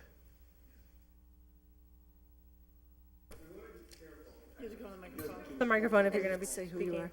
This is televised. Yeah, hi, Noel Lafayette, SHR. And some of the questions you're raising are super, super common. I got a lot more, so. Good, and I'm ready. Bring them. So first off, and I saw this in some of the emails, we want to be careful. The tax is for the size of the system. It's the solar equipment cost itself. It has nothing to do with energy production. Okay, so I hear people mixing these words up, okay? Two is, I saw your list, Councilman, and I'm developing probably about 15 projects between Massachusetts and Connecticut. And the questions and things you're raising are really common. And it's human nature to kind of try to extrapolate, situation A to situation B, so our situation should be C. As Brian said, apples to apples. I can tell you as a developer, there's probably about 20 different pieces of fruit in each deal, okay? For example, real clear cut, I don't want to bore the gentleman with utility speak. Thompson, Connecticut, northwest corner. I originally was going to sell them power for 12.5 cents. They wanted a lower rate. I said, well, the problem is to clear and grade the site is $200,000.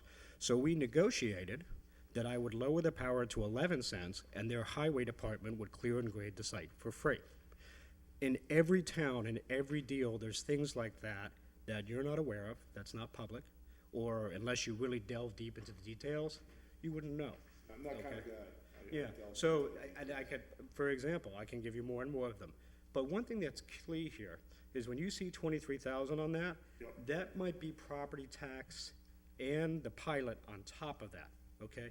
So mentally, what we've done is we have the existing property tax converted to commercial, plus the 3,250 is the total.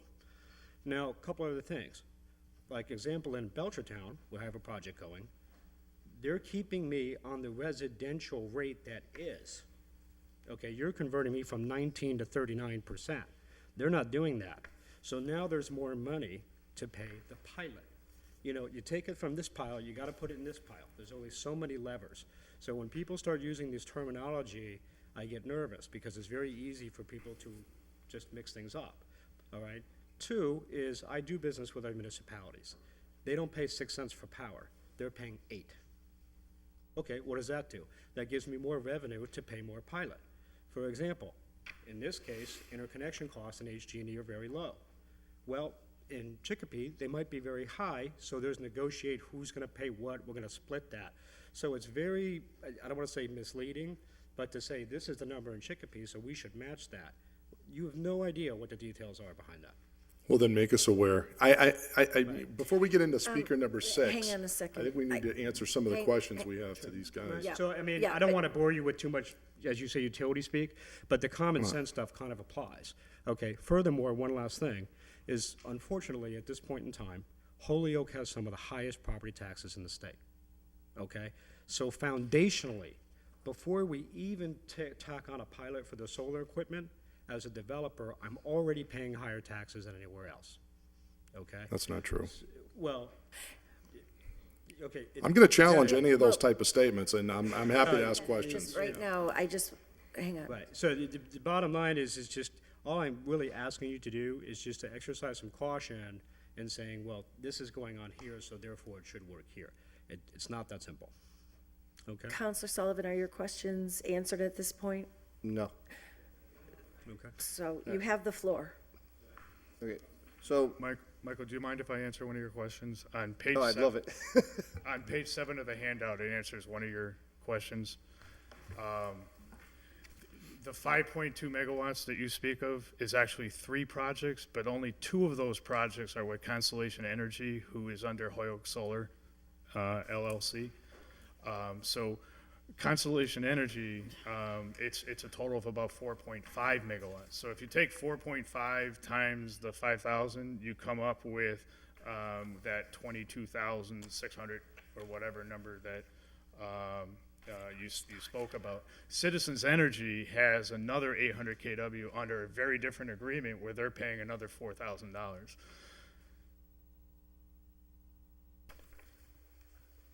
Okay, I think I get it.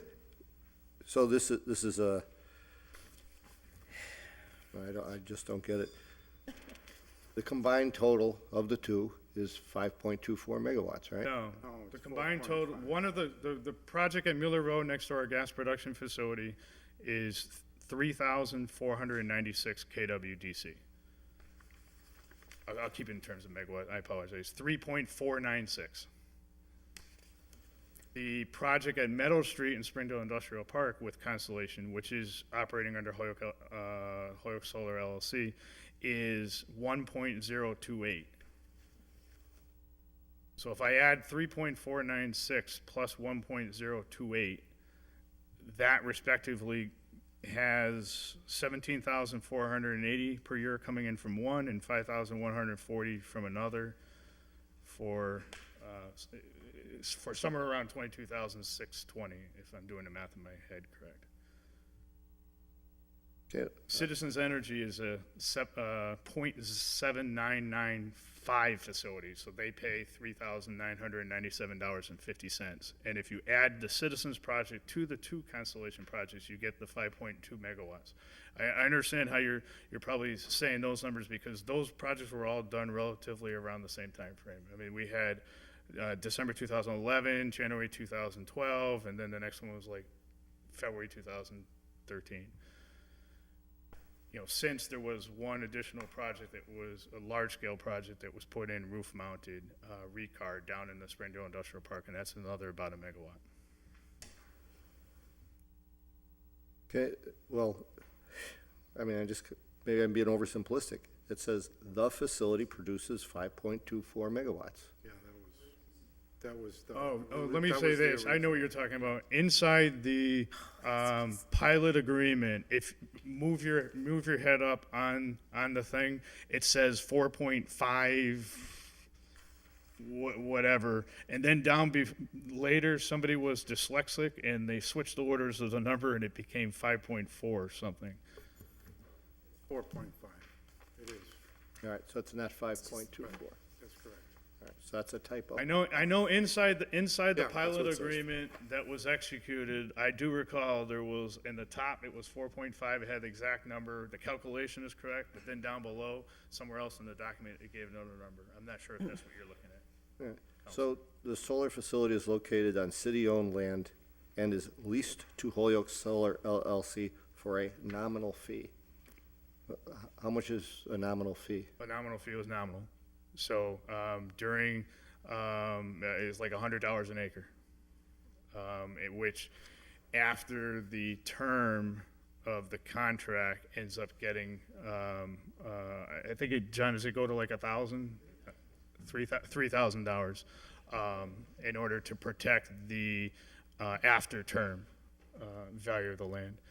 But from a very similar perspective, since HG&E owned the property, the whole purpose, no different than all the other things, is you got to drive down all the costs to the solar developer so you can get the best price. Okay. Okay, Yep. thank you. Counselor Jordan? Okay. First of all, I just want to understand, because you have stated to us, just so I understand, all these deals you're saying are not as good a deal for their respective communities as these deals. And you've seen all of these agreements, and you know the intimate details of the Chicopee deal and all the deals articulated on this piece of paper. That's what you're representing to me. And that these deals, in your apples to apples, you're prepared to make the statement that these deals are not as good as these deals that were being represented here. That's what you're saying. That's the G&E position. No, it depends. It depends whose position. I mean, there's a lot of different things that are pulling. Right. I mean, the best deal you can have is be served by EverSource. They don't care. Pay the 100% full property taxes. If you want to look at it from a pure tax revenue perspective, crank that baby up as high as you can from $5,000 a megawatt. But you know what? You crank it up to 6,000 or even 7,000, you ain't getting projects built. Well, some of these, the people that are around them, I'm not even sure they even want built. Okay, so we're saying like you assume like the baseline assumption is like this is all wonderful, and now it's just a question of how good can we make it for them. Maybe the deal is we walk away from the deal, right? I mean, classic negotiation strategy assumes that you're looking at everything and making sure that the deal is a good deal. Maybe the economics of it don't work. How many acres, by the way, are involved in the county road and Meadow Street? How many acres is that? Well, Meadow Street was about 4 acres, and I told you earlier that if it wasn't for that project, there was nothing else that was going on to that project, property. For 20 years, it sat vacant. Yeah, and county?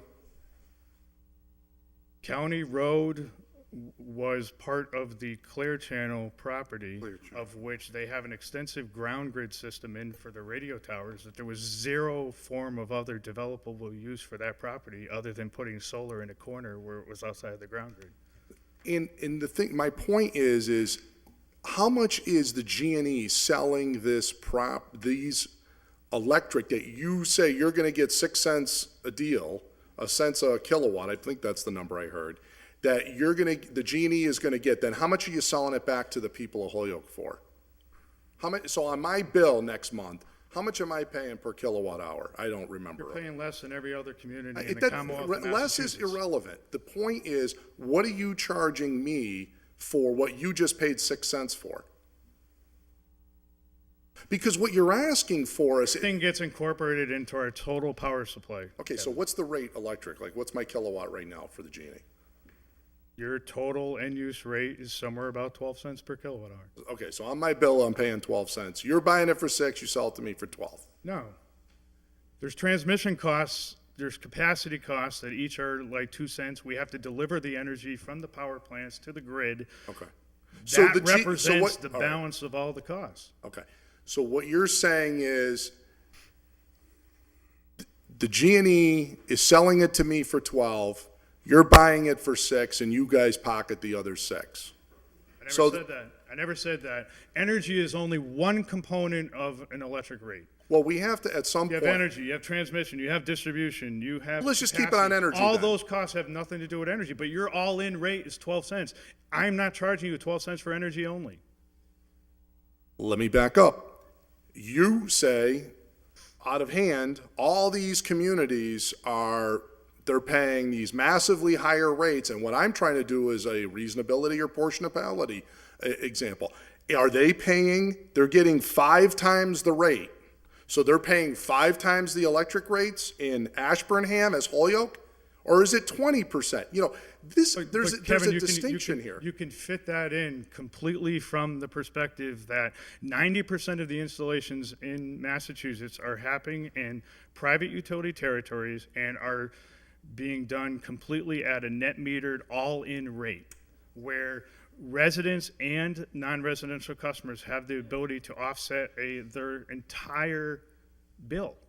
And it's not 12 cents in those communities. It's 15, it's 18 cents per kilowatt hour that people are locking in contracts, putting in solar, and selling it back. Well, this isn't people. This is a major company, 3 megawatts, that's not a house. Even if I take the difference between 12 cents, all right, which the other utilities are not at, but if it was 12 cents and 6 cents, there's still a 6-cent difference. I grant you that. Okay. But you could be 12 times higher collecting through a pilot agreement in a community where you're willing to pay 12 cents. Because remember, 0.5 cent per kilowatt hour is what the $5,000 megawatt DC comes down to. 0.5 cent. 0.5 cent. Okay. So we heard from from the developer Noel earlier, Holyoke Gas and Electric is not willing to pay any more than 6 cents. I already told you energy is only 4 cents, but Holyoke Gas and Electric has figured out how to utilize the solar facility to decrease our capacity and transmission costs. So that's roughly another 2.5 cents. Well, why is the G&E only willing to pay 6 cents for this? Because I don't want your bill to go up. Do you want a surcharge on your bill for green energy? Well, but my point is. But that's the only way it's going to be done. Otherwise, the project doesn't move forward. But Kevin. my point is, wherever else you're getting energy from, you're selling it to me for 12. So if you make this gentleman pay, I'm telling you that non-energy costs represent the other 6 cents. You have that no matter what. Distribution, transmission, capacity. Right. The point is, 6 cents. We have all these elements of all these agreements. There's been, one thing I can say for certain, extremely little due diligence on the city's part to examine other agreements in other communities and to show those who are the decision makers. Let's refresh back to meeting one. Meeting one was a brief discussion. Meeting two, well, actually, brief one was just pass these on the floor. No questions asked. We never even get to see you, right? We never even get to this level of detail. We haven't even seen assessors. Just pass it, move right along, nothing to see here. Then we have meeting number two where we have Tony, and Tony comes and starts saying, well, there's latitudes here, and you have certain rights, and the law is. And then we ask Tony to give us some more information, and we're starting to. Then you're here now, and everybody's we didn't get to see Mr. Owner here at meeting number one. So now all the parties have assembled because the city council's starting to ask some questions. So we better straighten this out. Now, what I'm suggesting to you is that what we need to actually do is see all the other elements of some of these agreements and compare. Like I gave you a whole analysis of elements that are not even in this agreement. Let's just set aside, because it seems to be extremely controversial, this issue of the megawatt rate hour for the personal property. And by the way, to answer your question, the statute sets pilot for personal property, not for the real estate tax. So there is no mixing of the apples and oranges. So we're clear on that. Can't do that. I don't know about Connecticut, but here in Mass, that's Chapter 59. Kevin, I don't think he said that. Yes, he did. No, he said real estate gets added separately, the way Tony said it. He said that this included real estate. No, his numbers that he was throwing on the table, saying to Michael that instead of providing $3,250 for the Forestdale property, we were going to provide $5,750. No. But He made a general statement which stated that these numbers, and you can defend your statement, was that these are not a fair analysis because these included not just personal property in the pilot, it also included real estate tax. Did I misquote you? I think that's real estate. Okay, did I misquote you? Well, I don't think it's hard to know because that would be illegal. The statute says pilots for personal property only. Okay, This is a chart of pilot. Okay. okay, folks, this is televised. If we're going to have questions and answers, you have to be at the mic. It's not a round table, but from my perspective, I think we've reached a point where we're not gaining any new information here right now. I think we have documents that we just received tonight. I think we've had folks explain the best that they can within this time frame right now, explain what these documents mean. And so I think we need to take them and look at them, and between now and the next meeting, people can ask their questions and clarify the content, perhaps by email or some other method. We have people who've been very patiently waiting here tonight. We have an agenda before us. So unless there is something new, factual, to come before us, I'll entertain a motion to table if that's the will of the committee, to get more information, to answer your remaining questions, or I will entertain another motion in this regard. But I'm not hearing new information at this point. Attorney Wilson, Microphone. please approach the mic and use the If I may mic. speak, my name is Thomas Wilson, 18 Carter Street, Holyoke, Massachusetts. I am an attorney in Holyoke, and I represent SHR Energy. One of the things I would like to say is I did my own little due diligence and research today, and in 2014, April of 2014, the Committee on Finance was referred an order that the assessors and representatives of Holyoke Gas and Electric meet with the City Council to discuss the Gas and Electric proposed pilot agreement for solar projects in the city to ensure that these agreements are structured in a manner that is prudent in the financial best interest of the city's taxpayers of the city. Recommend the order's been complied with. So I just want to bring that out to say that this is not the first rodeo. This is not coming up all of a sudden. Thank you, Attorney Wilson, and your point is taken. Yep, that's true. I think some of the questions that are coming up are because things have evolved. As people have noted, we were one of the very first communities to start doing this from an ordinance perspective, from a pilot perspective. And while it may feel very burdensome that more questions are being asked now, at least my intent isn't to question the validity of the thinking that went on, but to look at, some of the thinking was based on one thing and another as it relates to the ordinances. I don't pretend to know anything about energy and the costs of it. But so I think the questions are more out of, well, these were the first ones, everybody was new at it, so now this is the next big batch, and because a big batch came forth, more questions are being asked. I think many of them have been answered, but we did get these big documents before us tonight too, which I think have been well explained. I'm just suggesting, I think people need to look at them, ask what remaining questions they have, so then at the next meeting, we can act on the orders. That's my goal. I would ask first, when would the next meeting be if one were to do that? March 22nd is our next meeting. I will let you know that there is at least one public hearing scheduled that night on a zone change. And I'm happy to put other items on, but I'm expecting that will take at least an hour. I'm saying that for two reasons. One is, obviously, you answered my question because, just how long would it take? And two is, as this gets delayed, there are, construction issues for my client. I just want to make sure that it's fair to him that and I understand the questions, and if there was a way to do it, and I don't think there is, that the questions could be submitted so we would have answers for them, but I think. Well, Who should we be sending? That is a 'Cause reasonable I have a whole list of request. more of questions. That is a Send them reasonable to me at my request. email, and I will forward them to anybody, Brian, and we'll spread them and get answers as quick as we can. if that's- Because, Madam Chair, I want to just point out, we had a nice little interchange here on the megawatt thing, but there's all these other costs and factors, decommissionings, inflationary rates, all these different, there's a whole bunch of other different components of other agreements from other communities, and I want to question why some of those elements are not being entertained in these agreements, and should they be?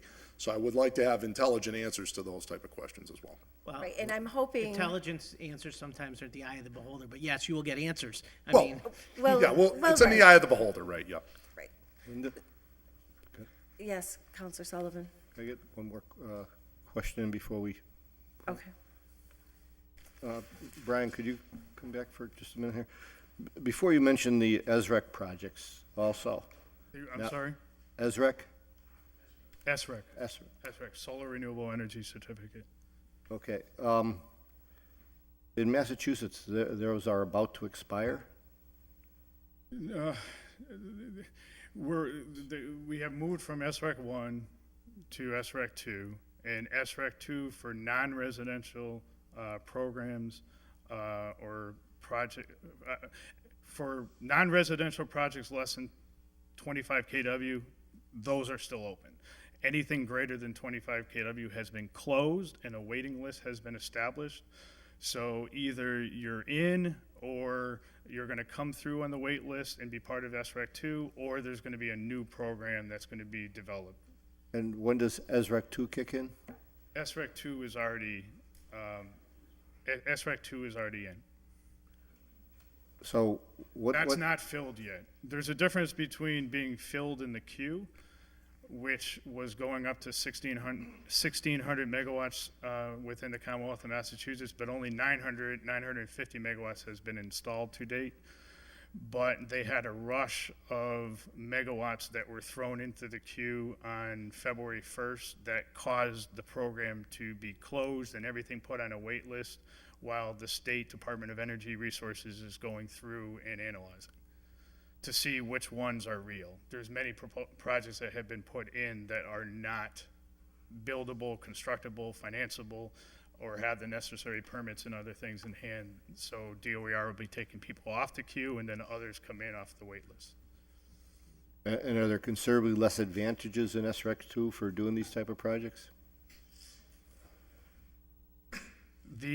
Well, are you speaking, you are speaking about, are you talking about tax credits? Yes. Because the federal tax credits were originally going to expire at the end of this year, but have been extended by the federal government for 5 more years, 3 more years in full.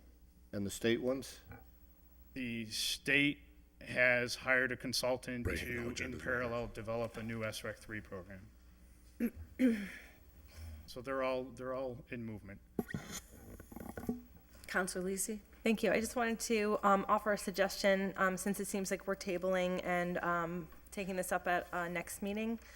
I think just, heating Brian's message that, we have to compare apples to apples. It makes sense that we do a comparison of municipalities that are in that first bin, most similar to Holyoke, that are, I'm sorry, I forgot how you broke it down, but without the net metering surcharge and at the wholesale all-in rates. I think if we could have a side-by-side comparison between, Westfield fit into that category and Holyoke. The example I gave of Westfield is definitely within the same category. The difficulty here, whether you want to call it business-friendly, non-business-friendly, but we specifically met in April 2014, as Councilor Wilson had alluded to, and I almost forgot about that, but when we met, we went through and it was the Finance Committee under Todd McGee, Linda and Kevin, you were both part of the group of 5,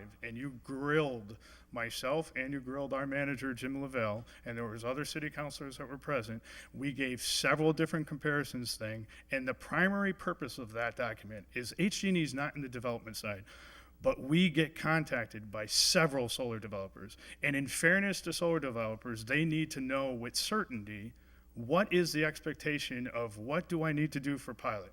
What kind of offtake price should I get? That's the only component HG&E was giving, was the offtake price. The mayor, his chief of staff, Rory Casey, the planning department was making a determination on whether properties were suitable or not for other forms of development. And we're here now because one of those guidelines that was out there that Holyoke had this $5,000 megawatt DC, and that was established earlier, but it was requested by the Finance Committee at the time, and we set that up. And now I feel that the city has been pretty dishonest to a lot of solar developers that have been out there and have been combing and spending really a lot of money and costs in the city. So the effort that the Finance Committee put forth is just to create like a boilerplate, like here's the expectations that you would essentially negotiate into? The exact same question came up at the time. Why $5,000 megawatt DC? What kind of structure and how should things be set up, and what do the economics of these projects look like? And isn't it true, though, we have infinitely more information now than we did in 14? We now have a whole plenary of these agreements. And I'll be able to prove to you that there's a number of them on there. The interesting thing, Greenfield made a big announcement with the governor way back in 2010. They were building a 2-megawatt facility. That facility never got built. There is a significant amount of projects that have been proposed or have press releases or that are in there that just...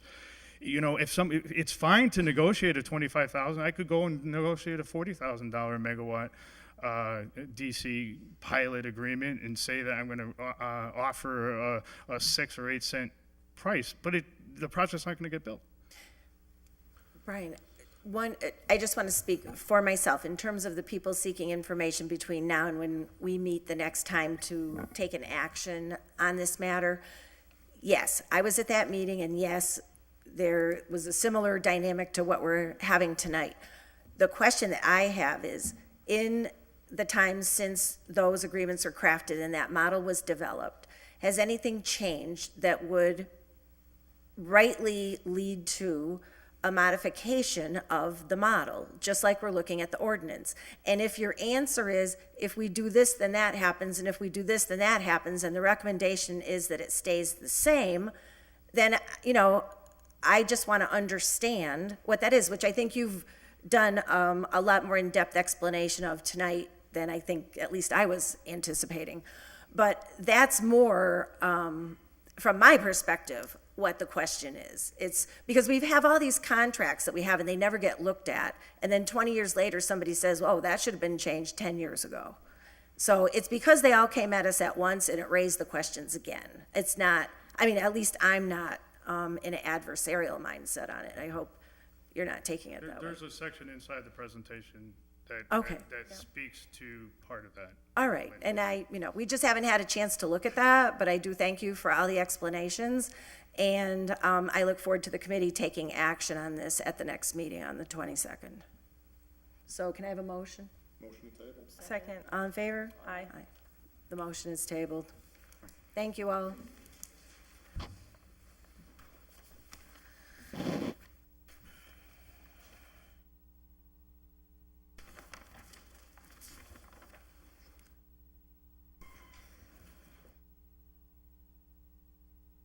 Yum came.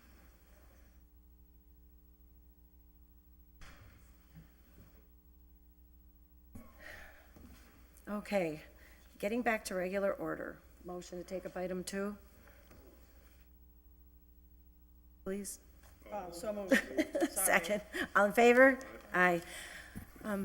Yeah, I'm very sorry for the long delay in getting to you, since you should have been first on the agenda, but things intervened, and as a courtesy to the mayor, we went to his issue. So please come on in, and just know ahead of time that I did put recent orders on, so if you had not had a time to thoroughly look at those, we totally understand that, but we just wanted to make sure that they were known to you. Okay, Okay? thank you. So, we don't expect you to work any more magic than anybody else does. But having said that, item 2 is filed by Councilor Roman, that the City of Holyoke create a 3-way stop at the intersections of Papineau Street and Temple Street to reduce the level of speeding vehicles passing through without slowing down. Also, this intersection is located behind the Robert F. Kennedy Children's Home School. So the intersections, it's a T intersection, so I do recommend that there's a stop sign be placed on Papineau at the intersection of Temple. But on the going down Temple southbound, it does not meet the warrant under the MUTCD federal highway. It doesn't meet the warrant for the installation of stop signs. Okay, so just so I understand you clearly, you're saying that there is a stop sign indicated at Papineau and Temple? Yes. At the it's corner? It's a T intersection, correct.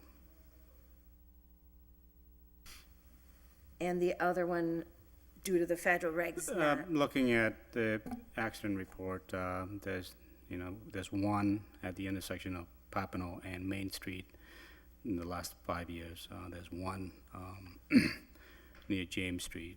So based on accident report and the traffic volume, it does not meet.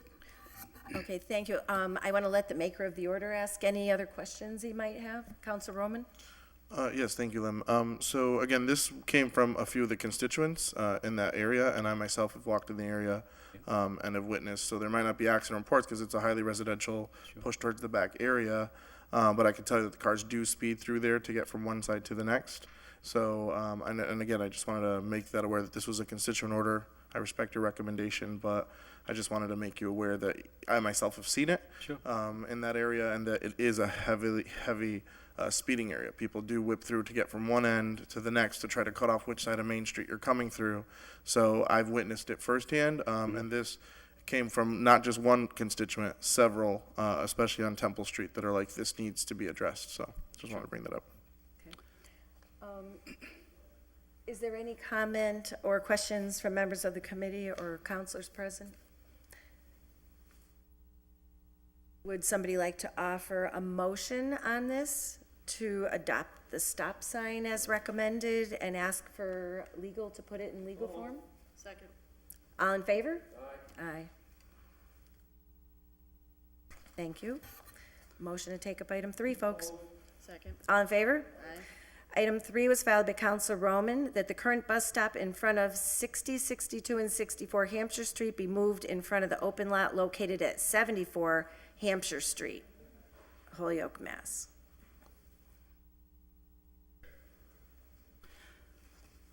I don't see any problem with that. Okay. Motion to approve the order? Second. All in favor? Aye. Aye. Motion taken number 4, please. Second. All in favor? Aye. Item 4 was filed by Councilor Roman, ordered that resident, I just want to follow up that I do have to follow up with the PBTA Hampshire Street. For item 3? For item, yes, 3. Okay.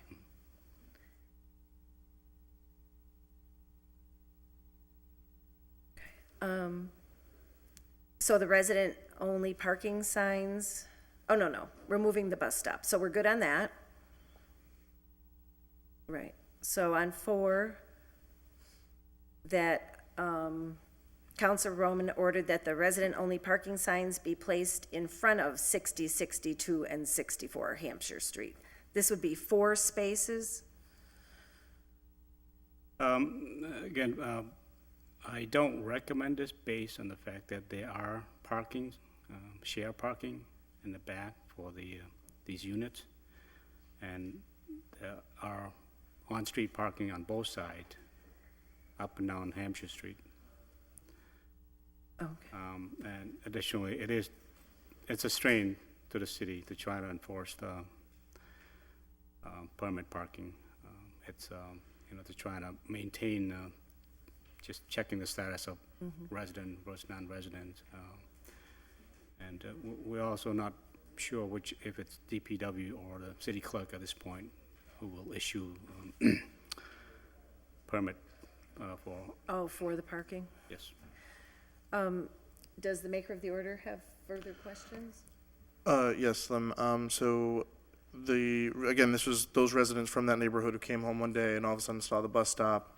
And with regards to the on-street parking, even in front or in back, they just recommended that again, and I know again because I went at night to go check out with this resident, it's being filled because there is apartment complexes in the area and there's a large residential area in that area. So people are using and parking on the streets in front of their homes and lots. So, and I talked to all 3 or 4 residents in that row facing the street.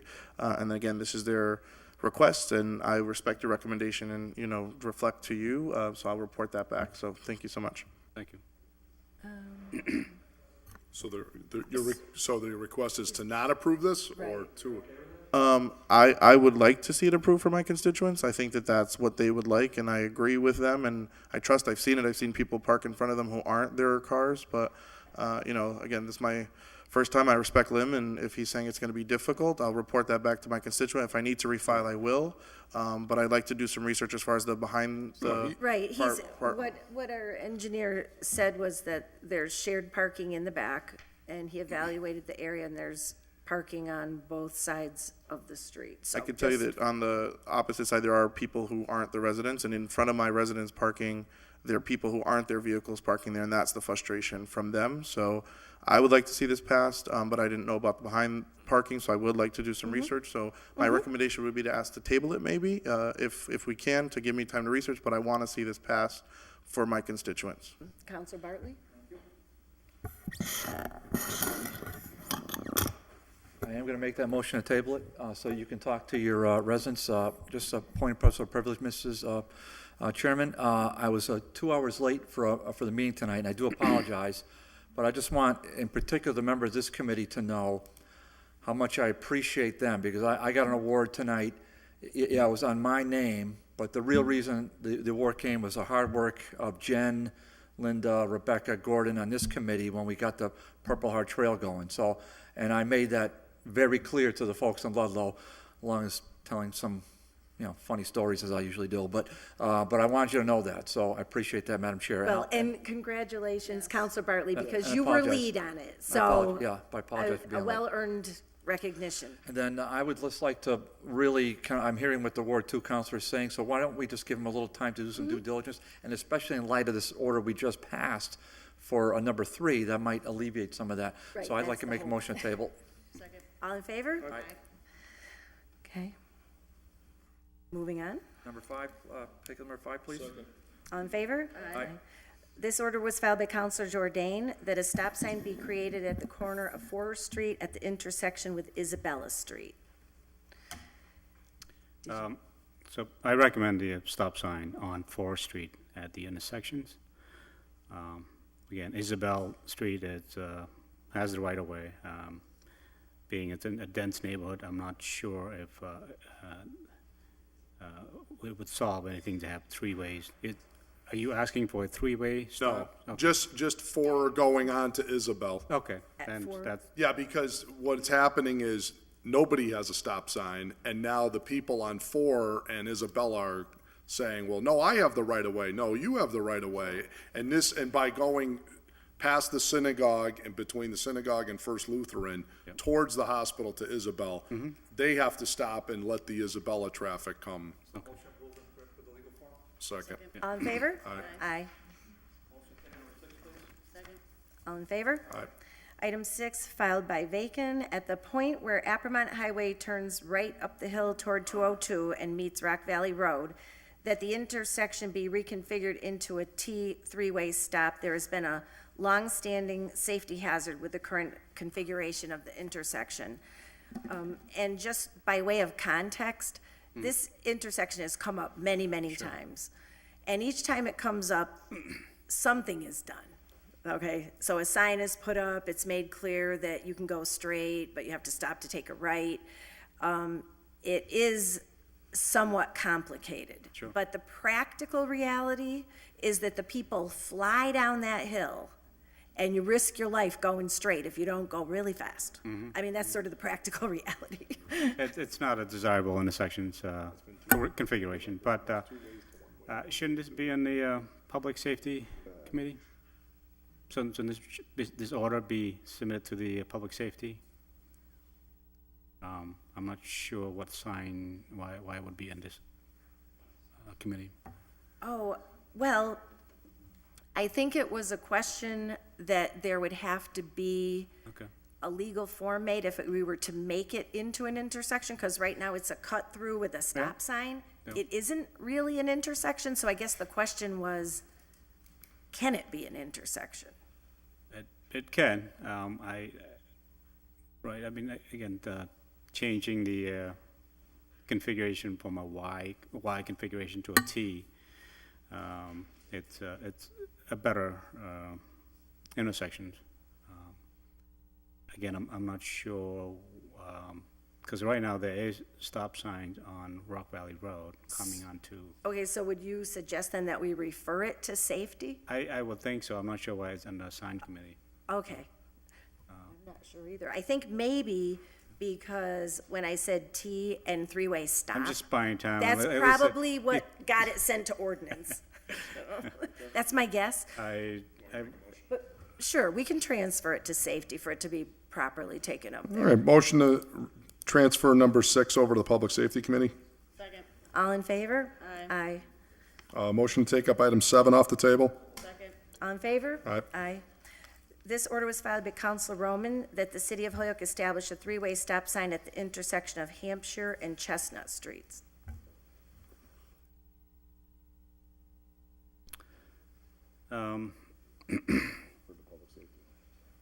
Again, I've looked at the site, look at the accident report, based on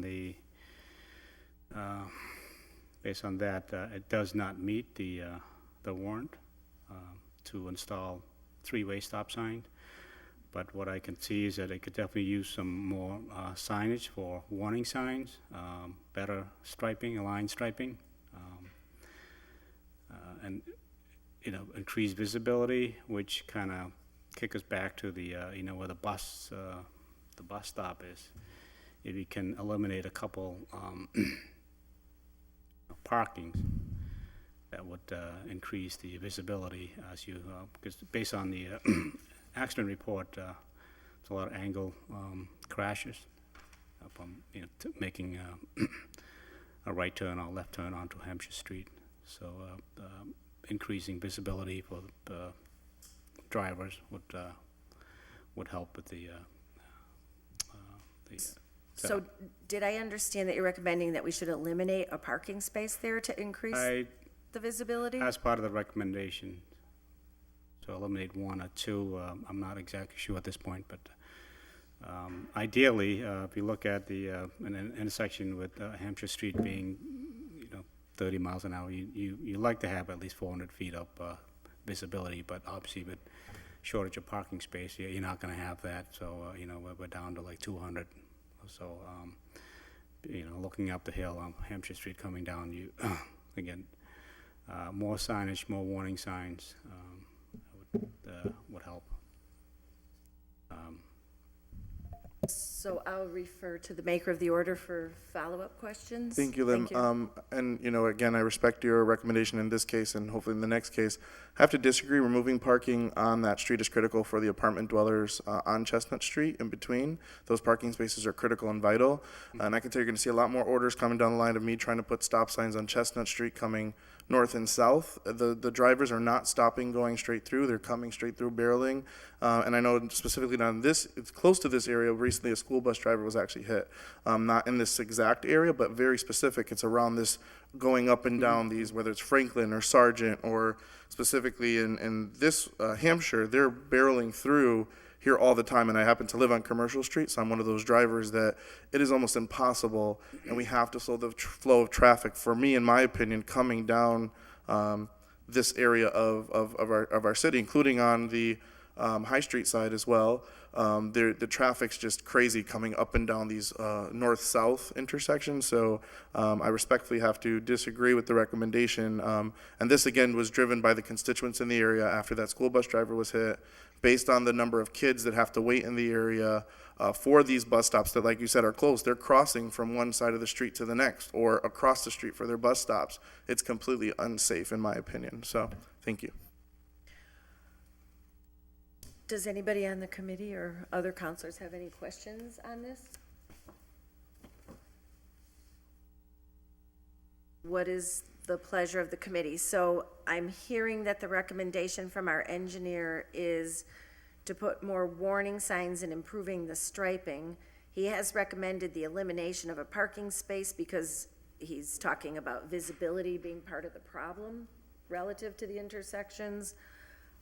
Which is not part of the order and not warmly received by the maker of the order, but from a safety point of view, I think we run into the problem of balancing the safety and the convenience and the parking needs, which becomes a challenge. So, yes, Councilor. I would just also like to add that this is directly behind the Lawrence School corridor. So Lawrence School is literally within that block vicinity. So that's why, especially for parents and the residents from that neighborhood, that stop is going to be critical to slowing traffic, stopping, looking where you're going, instead of barreling down or barreling up. So that, again, just wanted to share that. Thank you. So just from my understanding, is the recommendation regarding more warning signs, warning that there is already a stop sign somewhere that people are just ignoring? Or what would the warning signs say? For Chestnut, correct, for stop signs. So on there Chestnut. already is a stop sign? It's just people are ignoring it? Correct. Okay. Right. Well, would the maker of the order like the committee to act upon the current recommendation to add something to try to improve the compliance with the current stop sign? Which is not to say that the other concern you could follow up on, like with the other order relative to the parking and the line of sight? I think for me, the spirit of the order is to add and make it a three-way stop sign. I'm not concerned with the current one that exists, but to make that area now a three-way stop sign. The north-south traffic all along this whole corridor, whether it's Franklin or this specific intersection, it's that north-south. I understand the east-west going down, it has a stop sign, but it's that barreling up and down, and truly so I would like to act on the spirit of exactly what, Councilor Shatnoff was saying, is the creation of a three-way stop sign there. Maybe you could clarify for us relative to the research and the warrant that you made the recommendation based on? Right, I'm looking at 5 accidents in 4 years. So, this intersection, in terms of accident, it's not, say, compared to Linden and West Franklin in 2011, where there was 13 accidents. So this is, 1.5 per year.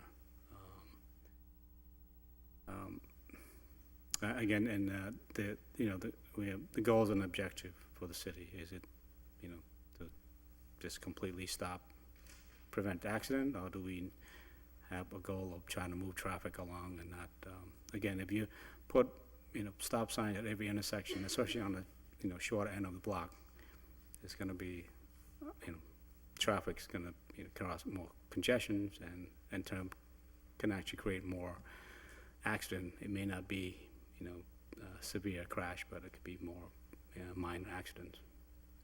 Thank you.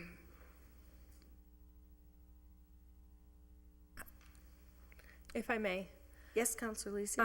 I wouldn't mind adopting the recommendation that we improve the painting and put the, stop ahead sign, and assess the situation to see if it actually creates an improvement, and then get some feedback from the community, from the Lawrence School, and see if we could also just get some feedback at that point.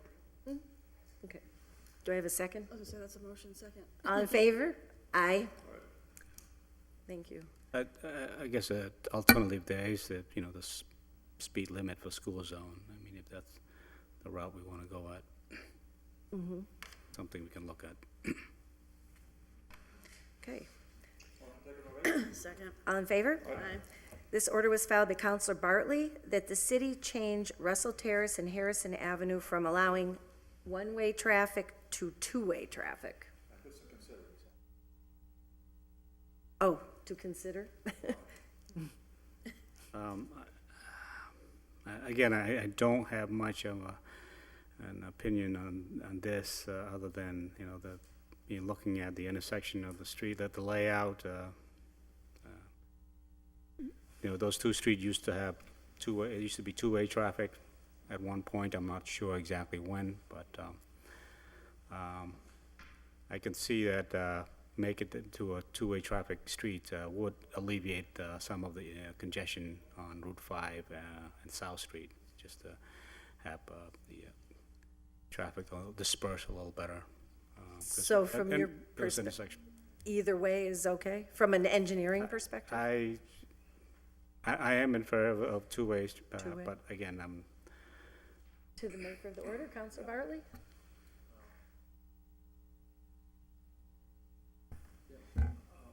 Yeah, so let me just tell you, I filed this on behalf of a constituent who does not live on either street. Now, Russell Terrace doesn't have many residents over there, so I think I'd like to,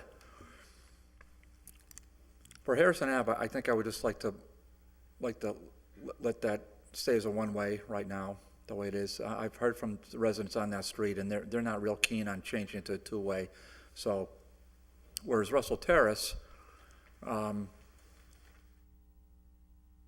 the issue with Russell Terrace, which intersects with South Street, just past Elmwood Towers, the question there is you've got a back parking lot from Elmwood Towers, and invariably, multiple times a day, residents from there just go the wrong way on Russell Terrace. They just do it, and people just blow through the do not enter sign, because they just do it, because there's no enforcement.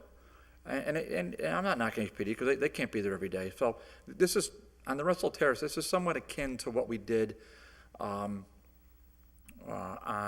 turning left into Kmart Plaza.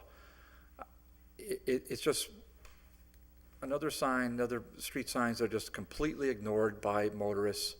I don't think it's going to hurt the neighborhood at all. I think it's better to have two-way streets than one-way streets as a policy. So I'd like to see us adopt making Russell a two-way, and then just give Harrison Ave leave to withdraw. So Is that a motion? that's my motion. Second. Any discussion? All in favor? Aye. So yes to Russell, no to Harrison. Yes. Motion to take up number 9, please. All in favor? Aye. Item 9 was filed by Counselor Valentin, that 1 to 2 parking spaces are eliminated on Hamden Street at the intersection of Hamden and School by installing no parking sign at that location. The intersection represents a safety concern to drivers who have limited visibility. So Bill and I have looked at this, and the intersection it's fairly wide, so there's room. We can remove the goal lines, the line painting, and we can reconfigure without having to do all the digging and excavating expensive. We can make the intersection work by moving the right turn and left turn further south. And we would gain the visibility without having to eliminate the parking spaces. Well, there's a plus. Counselor Valentin? Thank you. After I filed the order, I actually heard from another resident who's not the one who asked me to file this order, and he was proposing exactly that. If you're at this intersection, which is very, very high traffic, the way the lines are set up, it just kind of does a Y. Sure. And so when you're at that Y, you can't really see who's coming.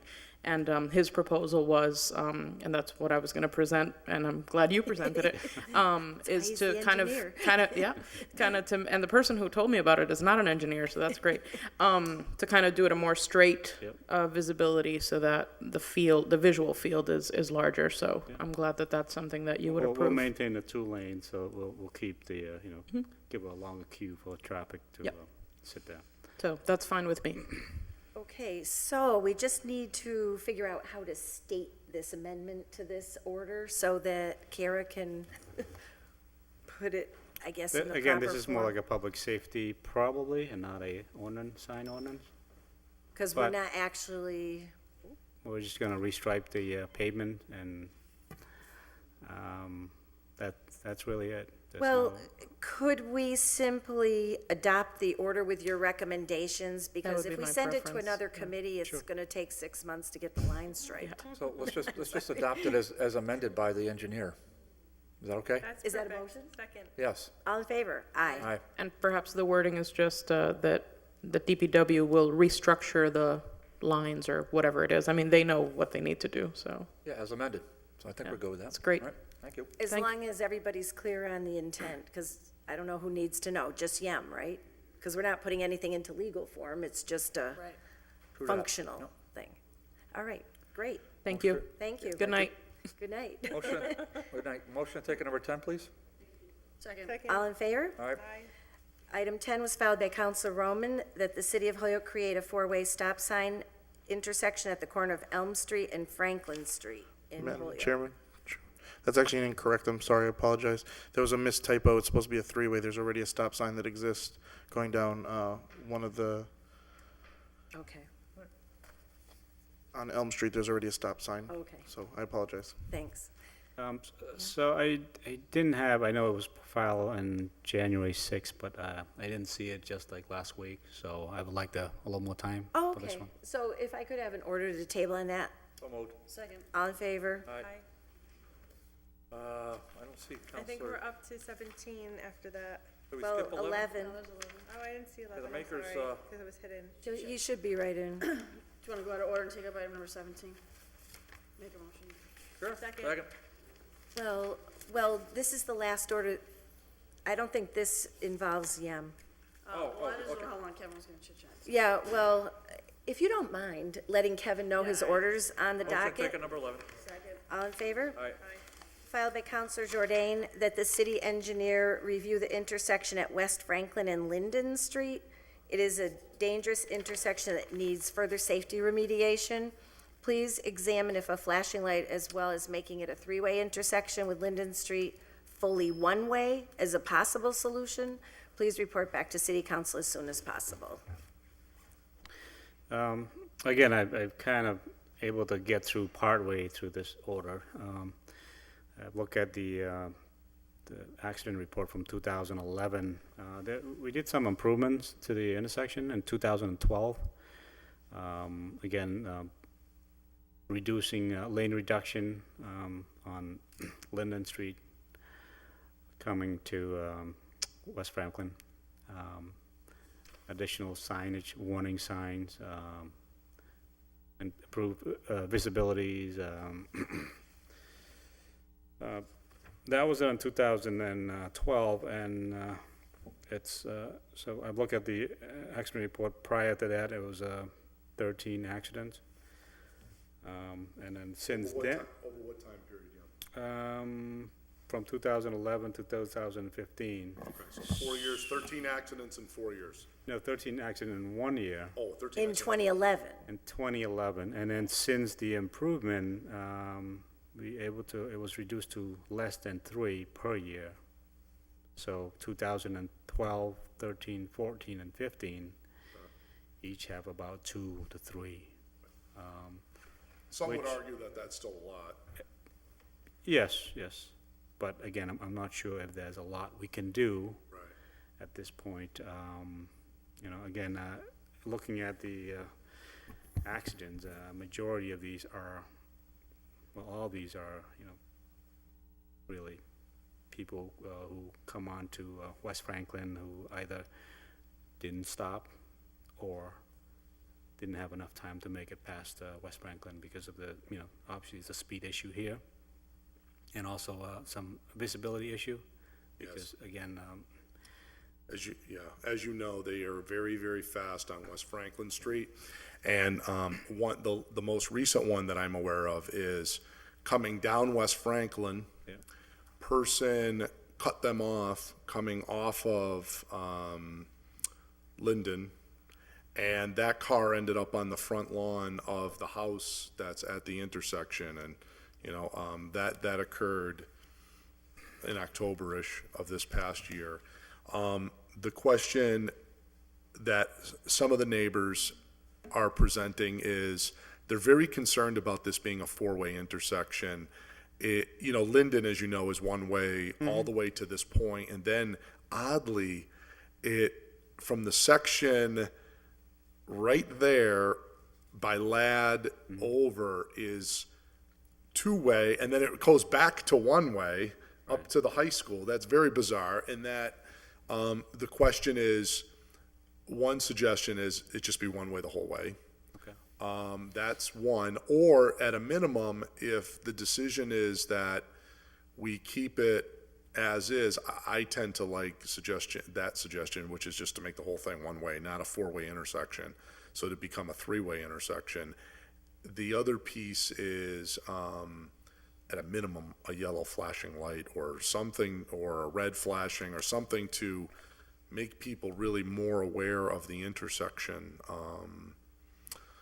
But that would be more cost, so. So looking at the one-way street issue, again, there's not one accident that, contributed by that, the fact that it was a two-way. It's always traffic coming down south onto West Franklin. Again, Right, it's not the people coming the reverse way on that, yes. So, not to say that's a moot point, but, What again, else if would it's you one way, recommend? if it's two-way and, one block, then, I can easily see it as being a one-way all the way through. Right. I'm not sure, again, I'd like to look at that a little more. Yeah, okay. The flashing requirement, again, looking at the 2 per year for that intersection based on the volume, the speed, I'm not sure if any, signal intersection would improve, especially if it's so close to we have a signal on Beach and West Franklin already, and they're so close together, and it would just create more of a, I guess, to me, I would see more minor accident, rear ends, bender fender type things. But yes, it would. Well, I can So, tell you the car that so- ended up on those people's front lawn, that was not a fender bender. No. That occurred about 5 months ago, and that was all quite speed. the crash. And people are going way too fast on that West Franklin. We need a lot more enforcement, particularly as you're coming down the hill and up the hill there at that bend. That's a whole nother cup of tea. But I just want to look at, we look at Martin and, let me ask you this. I didn't put this in the order, but let me just throw this out. okay. Four-way stop. I would not recommend that. Okay. Just, again, looking at the traffic pattern, of the area. Okay. You know, really, it's the enforcement of people not stopping, coming south to. Coming off of Linden.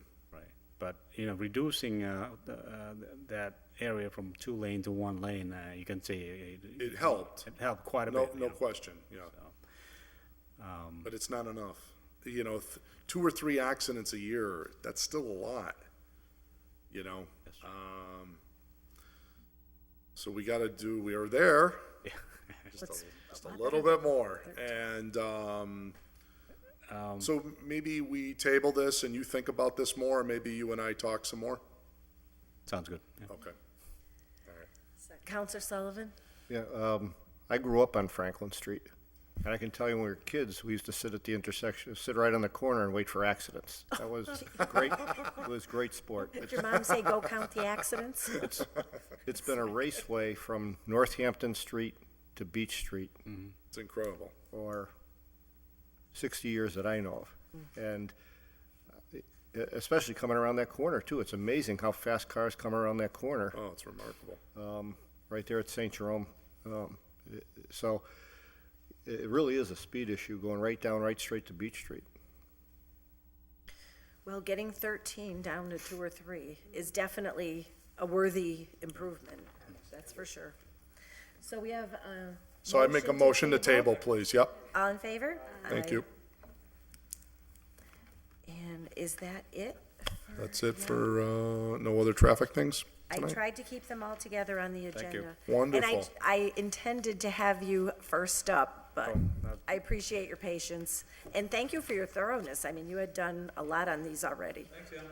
Thank Yeah, you. we really, honestly, these are some of the best presentations we've ever he's seen on excellent. traffic. You're very thorough. We The really- last 2 were pretty good, yeah. Great job. I try Great to- job. Keep up the I good try to work. limit it to once a month that you have to come in. I can come out more often, so. No. Great job. We appreciate you. it. Okay, moving on. Second. All in favor? Filed by Counselor Bartley to strengthen, how about suspending rules and taking up 17, 18, and 19? Anybody warm to that? Are we gonna act on them all as a package, or are we gonna have some, Well, I don't know, are the other ones ready to roll? we have language All right. that Why don't- Kara sent to all of us. How about we do 17 first and then Okay. see where that takes us? Okay, so all in favor of 17? Aye. Filed by Counselor Bartley, to strengthen procurement laws, the City of Holyoke will put police-ordered towing and any other public towing services out to bid on at least a biennial basis. For procurement? Yes. Yeah. Oh, there it is. Right. There's my- Right, she sent it, There was a handout, I'm sorry. yes. And we got it by email. Said I hadn't seen it, so I'm on to the table. Oh. Linda's forwarding it. Do you have it? Rebecca, do you need it? I have this one already, thanks. Oh, okay. Yeah, because we incorporated those into the same Right, ordinance. we did that at the last meeting, right? Yeah. Yep, Kara did a very good job on that. Oh, and here's another one. Here's the second one. Do you have this, Rebecca? Yep, I got those. That's why I said that.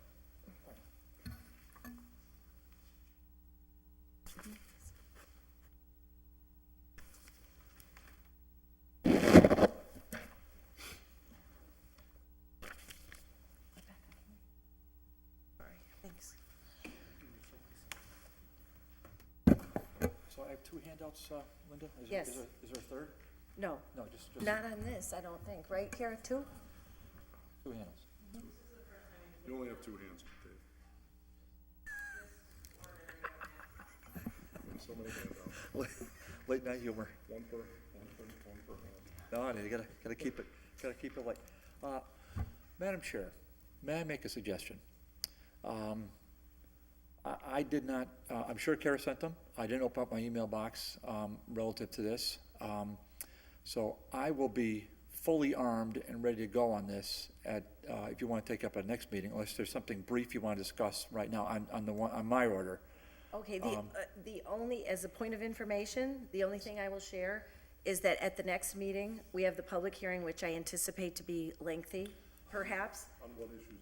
On the business Lynch School. highway zone of Lynch School. Lynch School. I mean, I could be surprised, but I'm expecting that it will be lengthy. And so we have already put a couple of things on to the next meeting, so just as a point Well, of information. Yeah, these are, at least from my perspective, I mean, there's a two-year contract in place for towing. So we have a pretty wide berth at this point as far as time goes. As you know, I'm not here on April 8th, so I will be at the next meeting in March, but April 8th I'll not be here, but subsequent to that, I'll be here. So if you want to hold off on mine until the 22nd of April, I'm okay with that. Well, I just, Unless there's, I mean, if other people want to say beyond that, because right now I'm looking at Kara's. Kara, correct me if I'm wrong, but process here. on my review of the language, within the language, we have exceptions that we can put. And based on discussion that we had at the last committee meeting in the draft, Kara included towing, and I believe. Okay. Okay, Okay. so just so you know, in this draft, I don't see anything. ambulance and towing have been included as Oh, I'm sorry, I keep saying that, I'm sorry. So towing's not, is towing in here? Towing isn't there, but ambulance and outside legal were noted as exceptions. So my thought was, if you wanted it to become part of a bid process, it could also be noted as an exception, that's all. That was the only point I wanted to make. Okay. Well, I guess from my perspective, if I may? Okay. Yes, I want to do away with the exemption for towing under 30B.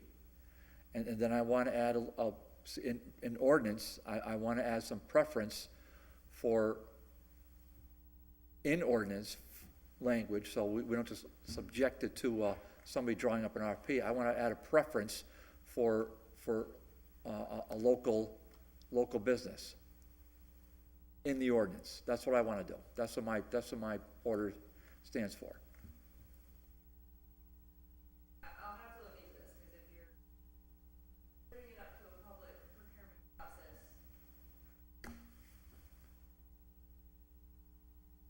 up to the public procurement process and, or whatever.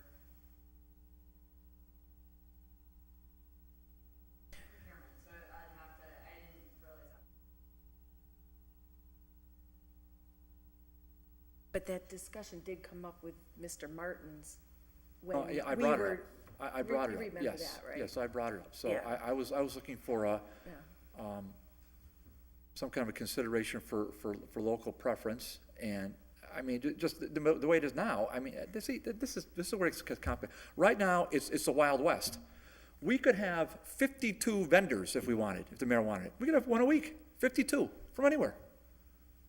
So, so for me to say an ordinance, or for us to say an ordinance, that we want a local preference and this red flags are going up, Madam Chair, or if we want to say something that gives the city of Holyoke stronger benefit for the dollars, and we're wondering about this, Madam Chair, that's bizarre thinking, and that's overanalyzing it. I think we can make an ordinance that can get us to where we want to be, to make sure we have an RFP where there is local preference, make sure there has an RFP where the city of Holyoke gets the greatest benefit it can from towing vendors.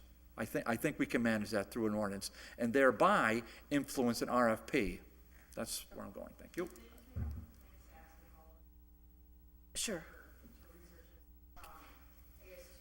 Can you just speak in the mic, just in case people are watching? So, Thank 2 you. points, so the city, Well, I guess the first question would be, when you refer to a local business, how are you going to define that? Because the two contractors that currently have tow contracts both own property within the city. So we would need to define exactly what that means by a Holyoke business. Okay. I mean, they're both own property. You have to have a place within the city to bring the I don't cars believe one to. of them owns property in the city. I believe one of them's leasing a lot in the city. Being a leaseholder and an owner is two different things. I mean, my I knowledge. could double check. I mean, Pleasant Street Auto is Well, Hampshire I'm not Towing. talking about them. I'm speaking of the other one. Right, so Red's Towing took over Crabtree's. They They took, own that lot down on Main Street? that, I don't know. They took over the Crabtree's business and took over all that came with it, so. Oh, they own all that stuff on Northampton Street and I stuff? believe so. That's my understanding that they took that over. So we would need to define exactly what that is. And then again, with the tow contract, very similar to ambulance, there are no fees that are coming to the city. So how are you evaluating what, right now the contract requires certain equipment that has to be met, certain places to bring the cars, this and the other thing, the rates are all set by statute. So, I mean, just be aware by doing a public process, it's difficult to judge because you're not talking about a bidding process where there is money and you're trying to get the best price. So, Yeah, looking at that with that very narrow view, it seems like it's almost an insurmountable task. But I would suggest to you that there are more ways than just that to look at it. So what I will do is I will provide to the acting solicitor, to the extent that I can, language from other communities that will help alleviate any legal doubts or burdens on her time. Okay. Okay? that's So, fine. I'm just looking for clarification of okay. issues. Could we Counselor also- Sullivan? Thank you. Can you tell me, you said that the rates are set by the state. Correct. It's the maximum rate is set by the state. Am I correct in that? I don't have the statute right in front of me, so I would have to check and see exactly how it's worded. Maximum rate is set by the state. It Yeah. sounds like it's. So, a towing company wouldn't have to charge the maximum rate. Whatever rate they are charging for towing in the city, there could be a delta in between where the city could be realizing some money in a competitive situation. The city doesn't, no, the city wouldn't receive any of the money. I mean, the city's not performing any service to get any fees. The fees all go to the contractor that's actually doing the work. And we charge, I believe, the administrative fee to the police is the only fee that the city receives. In a competitive business situation, somebody may incorporate it in their contract with the city that the city could be paid on each tow also. Am I wrong in that? I don't know. I would have to look into that. I don't know if any other community has done that. I'm not sure. Doesn't matter if any other community's done it or not, maybe we'll be the first, but all I'm saying is if somebody's allowed to charge the maximum rate, that leaves a pretty big delta in there for them to make it more competitive for other bidders to offer a better deal to the city. Would I be wrong in? Well, I don't, if I was a company, I would charge the maximum rate so that I could make the most profit. So I'm not sure. Well, if we've got three people bidding and all three are charging the maximum rate, what separates the three is who can offer the best deal to the city, I would think. It's something we would have to explore because it would be restructuring the way they've done, but that is the issue with going out to a procurement process, but, I mean, it's something we can explore. That would have to be looked at in the future for however future it would be. We just revised the contract, so it would be a restructuring of the contracts. Okay, thank you. Kira. Counselor Jordan? Thank you. One of the things that I'm always concerned about is, and I think let's just put the cards on the table here. I think this is what many are concerned about, is that this is pay to play, that basically you kick in the most cash and you get the contract. There's a prevailing thought among some that that's the case. I won't give my own personal view, but I will simply say it's my understanding that we can't preclude people from making donations to other people. But what I would like you to research is, can we create a rule that says the chief executive may not accept any consideration from anybody who's receiving a contract from the city? I would like to put a duty upon the chief executive. I want to make sure that people, it is being alleged, are receiving, say $250,000 under this contract, but in fact he's getting kickbacks to the tune of $18,000 in the form of campaign donations, so that there's a quid pro quo here. And I want to make sure that decisions, whatever they be, of the chief executive are in the best interest of the community, and they're not being made as a pay-to-play.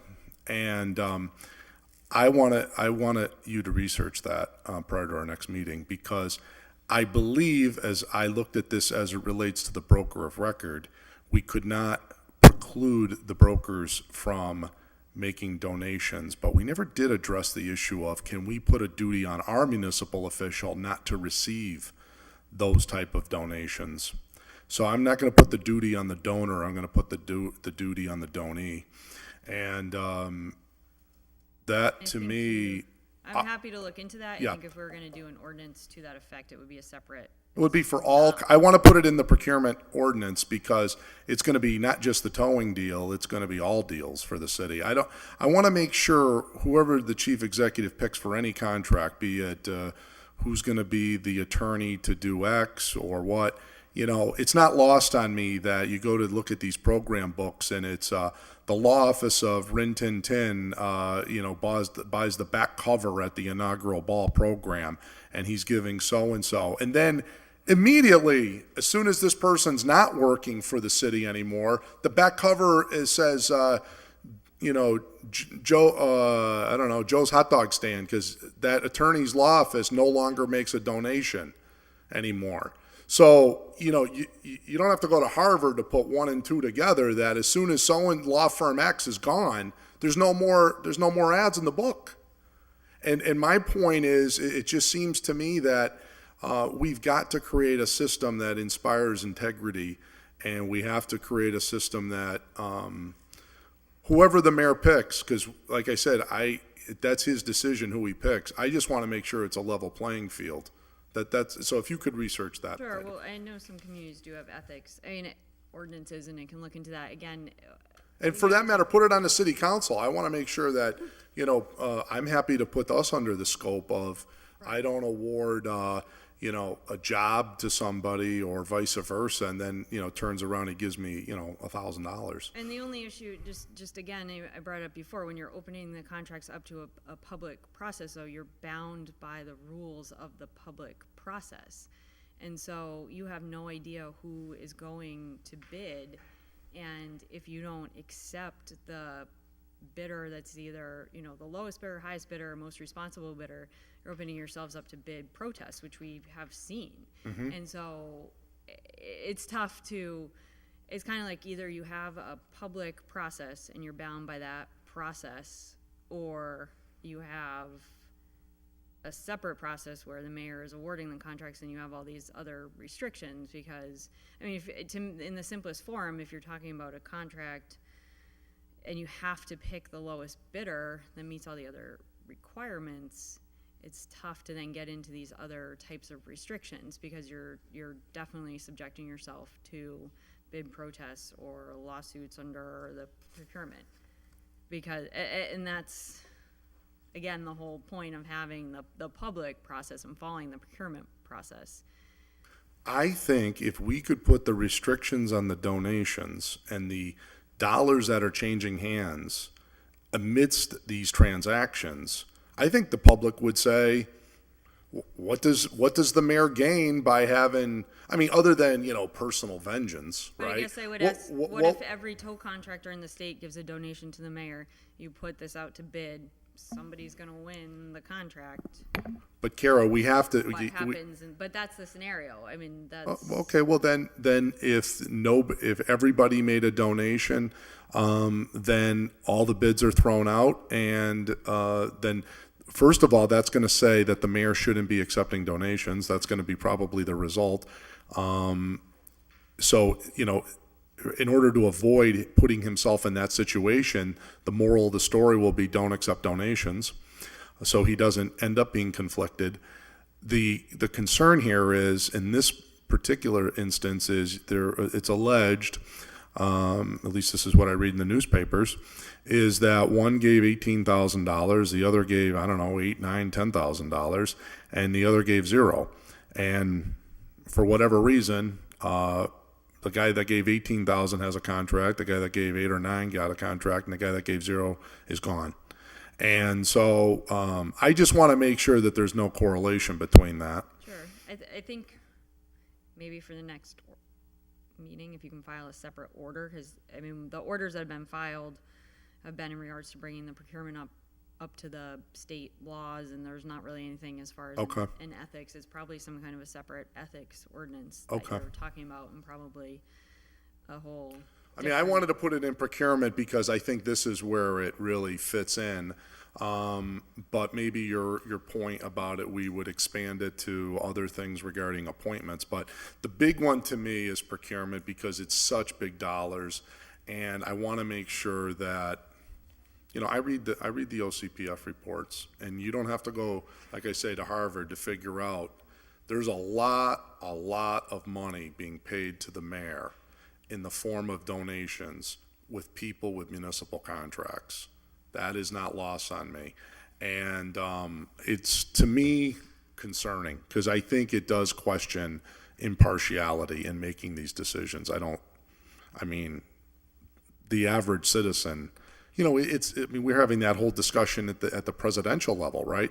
You know, if Wall Street gives you $600,000 for a speech, and then I'm from Joe Pharmaceutical Company and I walk into the White House, might be more likely than not that I'm getting more access, I'm getting more of this.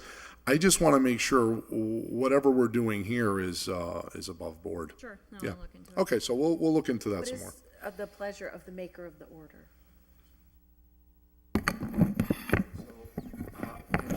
And so I appreciate what, first of all, I appreciate what everybody said tonight, so on that. I think one of the ways, if I could, Madam Chair, is to make a suggestion. I don't really think we need a separate order relative to that. I think we have an order now to amend our procurement. We can make in our procurement laws, and we've done this before, we can put in a preamble to our procurement laws saying that the city of Holyoke and abides by the highest ethical standards, any language we want, and so we, to that effect, to say that we can further say that the city of Holyoke admonishes vendors not to make political, some way to make it clear that we don't want to make pay-to-play type situation, and by emphasizing the ethical standards and adherence to the highest form of ethics in a procurement law, in any kind of preamble. There's no way you can legislate for every single situation under the sun. It's not possible. Ultimately, Madam Chair, somebody's going to put in a bid, and somebody's not going to be, because they're not going to get it, and they're going to pout about it. And as you know, when people don't get a bid, there's a hell of a lot of pouters in this town, and they know how to make their feelings clear when they don't win. Somebody wins, somebody loses. That's life. Okay, we've all been in political campaigns. We've won them, we lost them. You know what? But we move on. But it's the same way with putting in a bid. You don't automatically get it forever. But in my opinion, you should have a fair shot at getting it. Put in your best offer. I really appreciate what Councilor Sullivan said. Put in your best offer and make it clear. We'll make it clear in the bid documents. Your best offer is going to be advantaged by these factors. You're a local property tax payer with a business based in Holyoke. Also adhering to the fact that you have to have your cars garaged here in Holyoke as well.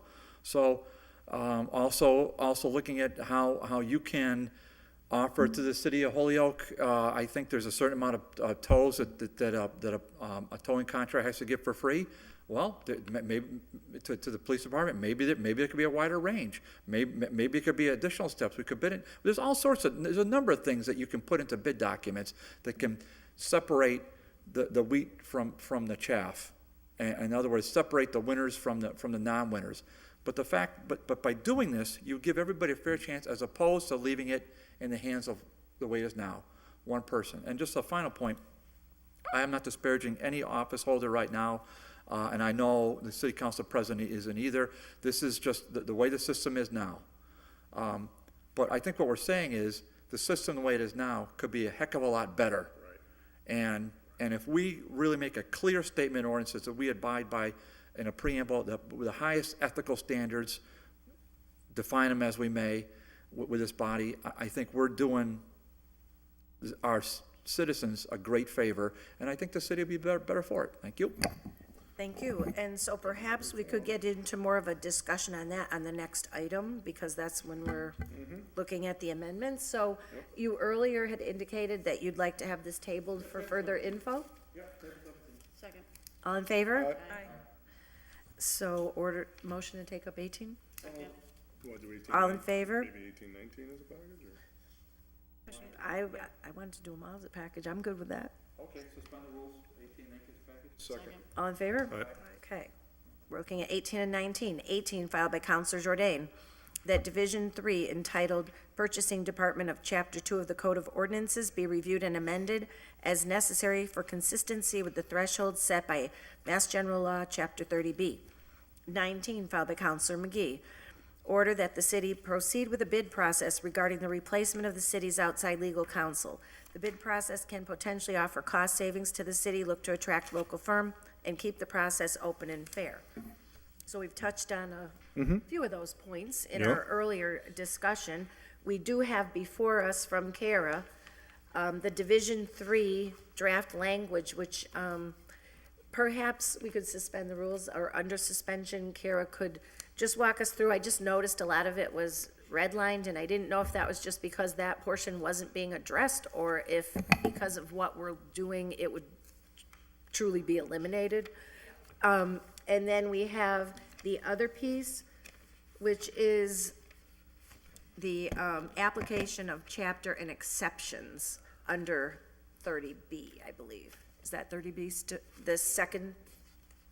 No, so the draft that you have in front of you, Counselor Jordan had asked, there was a shortened version of it last time, and, so I put the full text and noted, either the sections that were being kept. You're correct that most of it is being deleted because it's, basically repetitive of the state law, or doesn't match up, and so it's essentially creating, a revised section 2-334, which states basically that, chapter 30B applies, and that's what's followed unless it's otherwise indicated. Okay, in the ordinance. so it eliminates a lot of language. Right, so for the most part, most of it is deleted. There is, And it automatically incorporates any future changes that the state legislature may Right. make. So we because did have that's to keep been rewriting it. Yeah. no, right, so we won't have to. Right. So is this where the exceptions were listed also? Yeah, in section D. Yes, and so the only two that we've really discussed were the contract and outside legal counsel, and that's why I provided you the other section with the full list of all the state exemptions. Thank you. So we have this before us, but I'm not sure if members of the committee have had ample opportunity to review it for this evening, or Yeah, since what we're is gonna table the the other pleasure one, of the yeah. committee? Well, I would say we're probably gonna table this. This is great, but, and I think if we move forward on item, number 17 that Counselor Bartley has suggested to us, that obviously would be an amendment to section D, 2334D. But the rest of it, it seems like,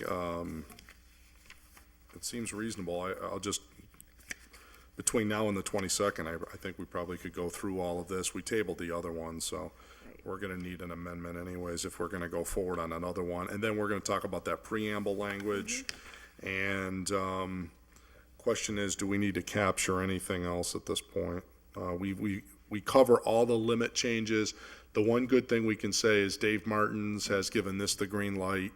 He was at the last meeting. He gave a thumbs up because I wanted his input. That was very important. These changes will satisfy what the school superintendent wanted, in terms of having one process. This will be a lot more streamlined, so all the changes seem reasonable. I think we just need a couple tweaks, and then we're there. So maybe for the next meeting, I'll suggest, some language on that, suggestion I gave, and then, maybe in the meantime. Put it all together. Yeah, in the meantime, we can move forward, yeah. Does anybody else have anything? I just Counselor wanna- Lisi? Thank you. I just wanted to understand, so, Counselor Jordan, are you saying that we should hold off on, passing this draft until we get the preamble language in, and also the, just figure out which exceptions we're going to add to the 2334D? Yeah, I think at this point, we didn't, one thing I think we should ask is, was there any exclusions that used to be in there that we took out by this, or no? Okay. So, I guess my preference would be, because it seems like we're already having a lot of debate and discussion around, one of those new exemptions, that what this does in and of itself is updates us to the state language, and I feel like Exactly. we Yep. should just go ahead and move forward on that, and if we need to include the additional exceptions or any preamble language that you want to add, that they could come in addition. So I feel like we could pass this that's before us with, 18, and then 17 and 19 could be taken up and then added separately without holding up the entire document. yeah, I would like to, I see what you're saying, like, have the council pass this, and then we come back with another amendments to it on separate votes. I'd like to pass it all as one package and do the 2 weeks, and then we go with the first meeting in April, we'd have it in front of the council, as opposed to passing this and then taking separate votes on Counselor Bartley's suggestions and then separate votes on my suggestion. It's all relative to the procurement ordinance. I think in 2 weeks, we could have his language in there, and then I could have my language in there, and we send it out as one vote. Sure, but I think, again, we are hearing from the legal department that there are many more intricacies to the amendments that Councilor Bartley wants to make. And this is really kind of cut and dry in the fact that it's updating our local ordinances to bring them into compliance to the state ordinance, which is, I think, the objective of the school superintendent. So I think it's a good practice for the city to be able to point to the state legislature and the state law, as opposed to having our own, separate ordinances that are conflicting or convoluted in relation to the state stuff. And so this to me seems really cut and dry. The other stuff seems a lot more contestable or like intricate in terms of figuring out the nuances. And so I'd like to be able to move forward on this tonight, and then figuring out any other future. Well, we got to amendments. put the ethics language in there. I wouldn't want to do anything until we have that in there, in my humble view. And I'll defer to Counselor Bartley as to what he wants to do. If he wants to have his in the final package, I would assume he does, but I could be wrong. But as a point of information, if I can just interject, that in this draft, as an exception, is the ambulance service, and also listed is the legal, Yeah. which is Order 19. You're right, it is So 19. just We're good on as a 19. point of information, Yeah, the question it is in the draft. So, right now I have 2 motions with no seconds. Which is the one that was made last, that's before you? Well, I had a motion, I had I'm going to make there's a been motion no to table. second. So I really didn't make my motion, so I'll withdraw mine. We can vote on Counselor Lisi's. I know how I'll vote on it. So I'd like to make a motion that we adopt the proposed amendments to Division 3 Purchasing Department Ordinance as drafted and set before us in this complete document. The motion fails for lack of a second. I'll make a motion to table to make those other edits, and then we'll do it in 2 weeks. All in favor? Nope. 4 yeas and 1 nay. And can we take, thank you. All in Second. favor? So, item 20, filed by Counselor Sullivan, order that the discard of refuse items on public or private property in excess of 2 pounds constitutes an act of illegal dumping. Examples of are items such as mattresses, furniture, tires, bags of household trash, etc. Penalty for such illegal disposal to be no less than $1,000 and up to $2,500 reward for arrest and conviction, $250. Item 21, filed by Counselor Sullivan, the discard of hazardous or regulated waste be subject to fines of $2,500 to $5,000, reward leading to arrest and conviction of $500.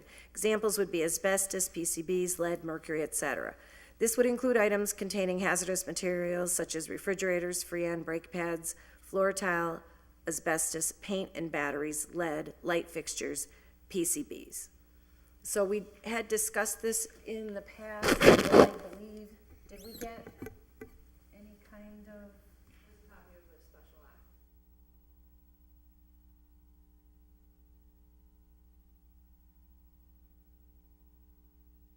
Mike, do you have this?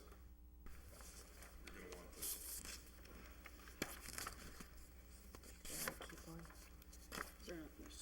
Yep, there's two. Thank you for this, Kara. So it came to our attention that there were some limits, and then there were some potential pathways where we could seek exception through the state relative to the fines. And so is this? Right, that's an example of this. So would the members like, under suspension of rules, for Kara to just Yeah. run through this? If Sure. it might be helpful if you could do that.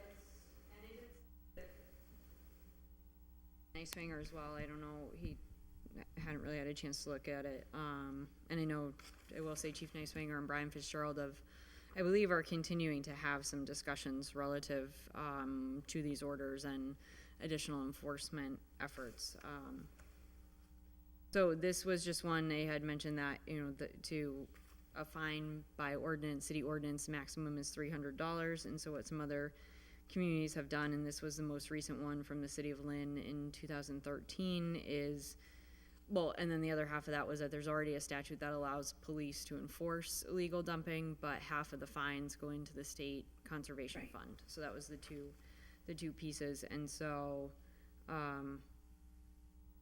you could pursue a special act, and basically it outlines what it's illegal to dump anything on any ways or within 20 yards of land owned by the city, unlawful to dump anything, second part.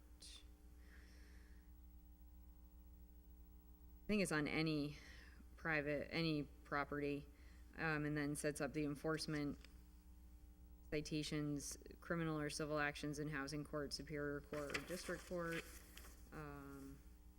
And then in section 4 sets out the fines of $5,000 to $10,000. It's under the criminal.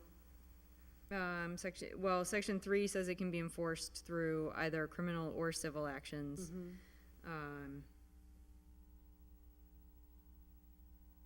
And then section 4 is that the fines, it divides it up between the two different sections of dumping, either on a public way or on city property or on private property.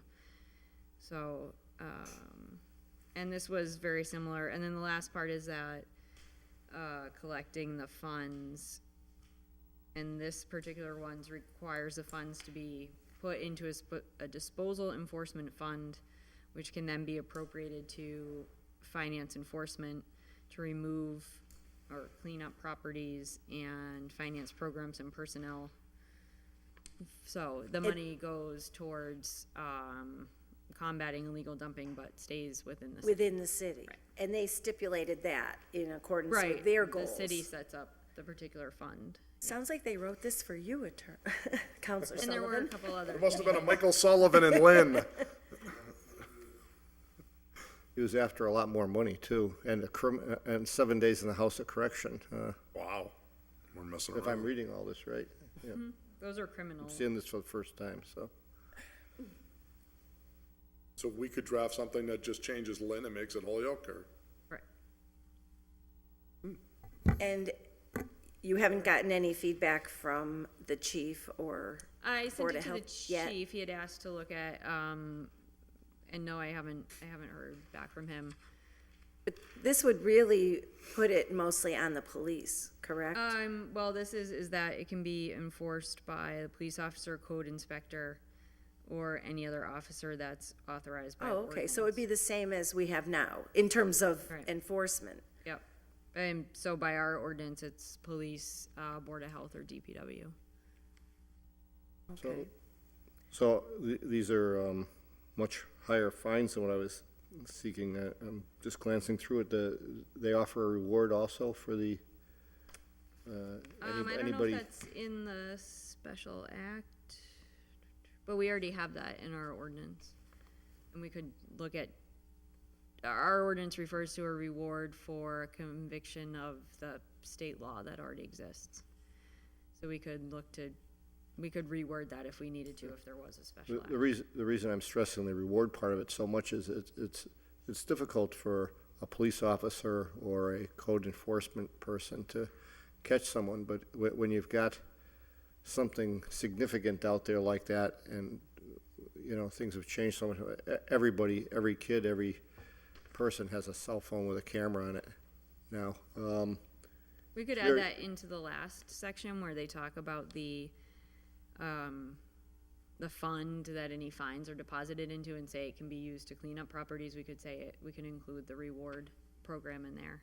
Yeah, because I mean that makes it very easy for the police to enforce something like this. It's just a matter of sending a citation. They don't have to be there, witness it themselves. They've got the evidence. All they have to do is issue a citation and haul the person, have the person hauled into court and try and deny the fact that that's them on camera. Yep, we can add that into that last section. Are there any other questions or comments by any other members of the committee? No, just great job to Mike Sullivan and great job to Kara Cunha. Yes. Putting this together. Yes. It's fabulous. Thank you for making me look good, Kara. Everybody needs that. Yeah, so, I propose that, put into legal language, with the, referring to Holyoke. And then have it come back to committee, or? Yeah, we'll have it for back here committee, maybe for our So we'll first meeting. table it for legal language? Yes. All in favor? I, Take up number 22. Second? second. All in favor? Okay, Aye. where did my agenda go? Filed by Councilors Jordan and Roman that an ordinance be created requiring the mayor to submit a balanced budget for the subsequent fiscal year to the city council by April 30th of each year. The mayor's budget proposal for expenses may not exceed the projected revenues for the subsequent fiscal year.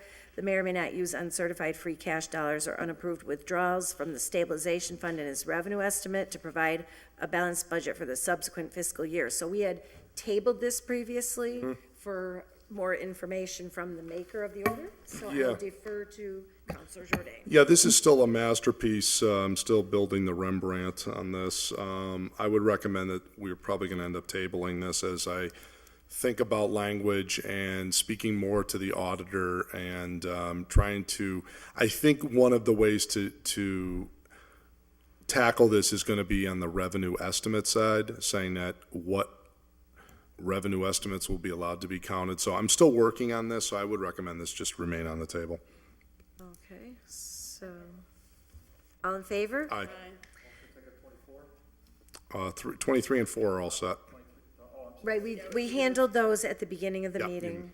Well, you were picking up an award, we took care of those. Yes, yes, so we did get something done while you were away. Yep, 25, motion to take that off the table.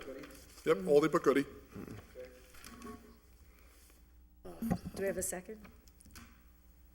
Is there a second to take it off the table for discussion? For some thoughts? No. Wow. All in favor? Okay, all right. Nobody wants to discuss? That took care of that. All right, very good. The will of the body. Will of the body, no second. Just let the record reflect, no second. Mr. Jordan did file it. Motion to adjourn? Wow. Good. Progress. All right, here we go. Wonderful evening, great meeting.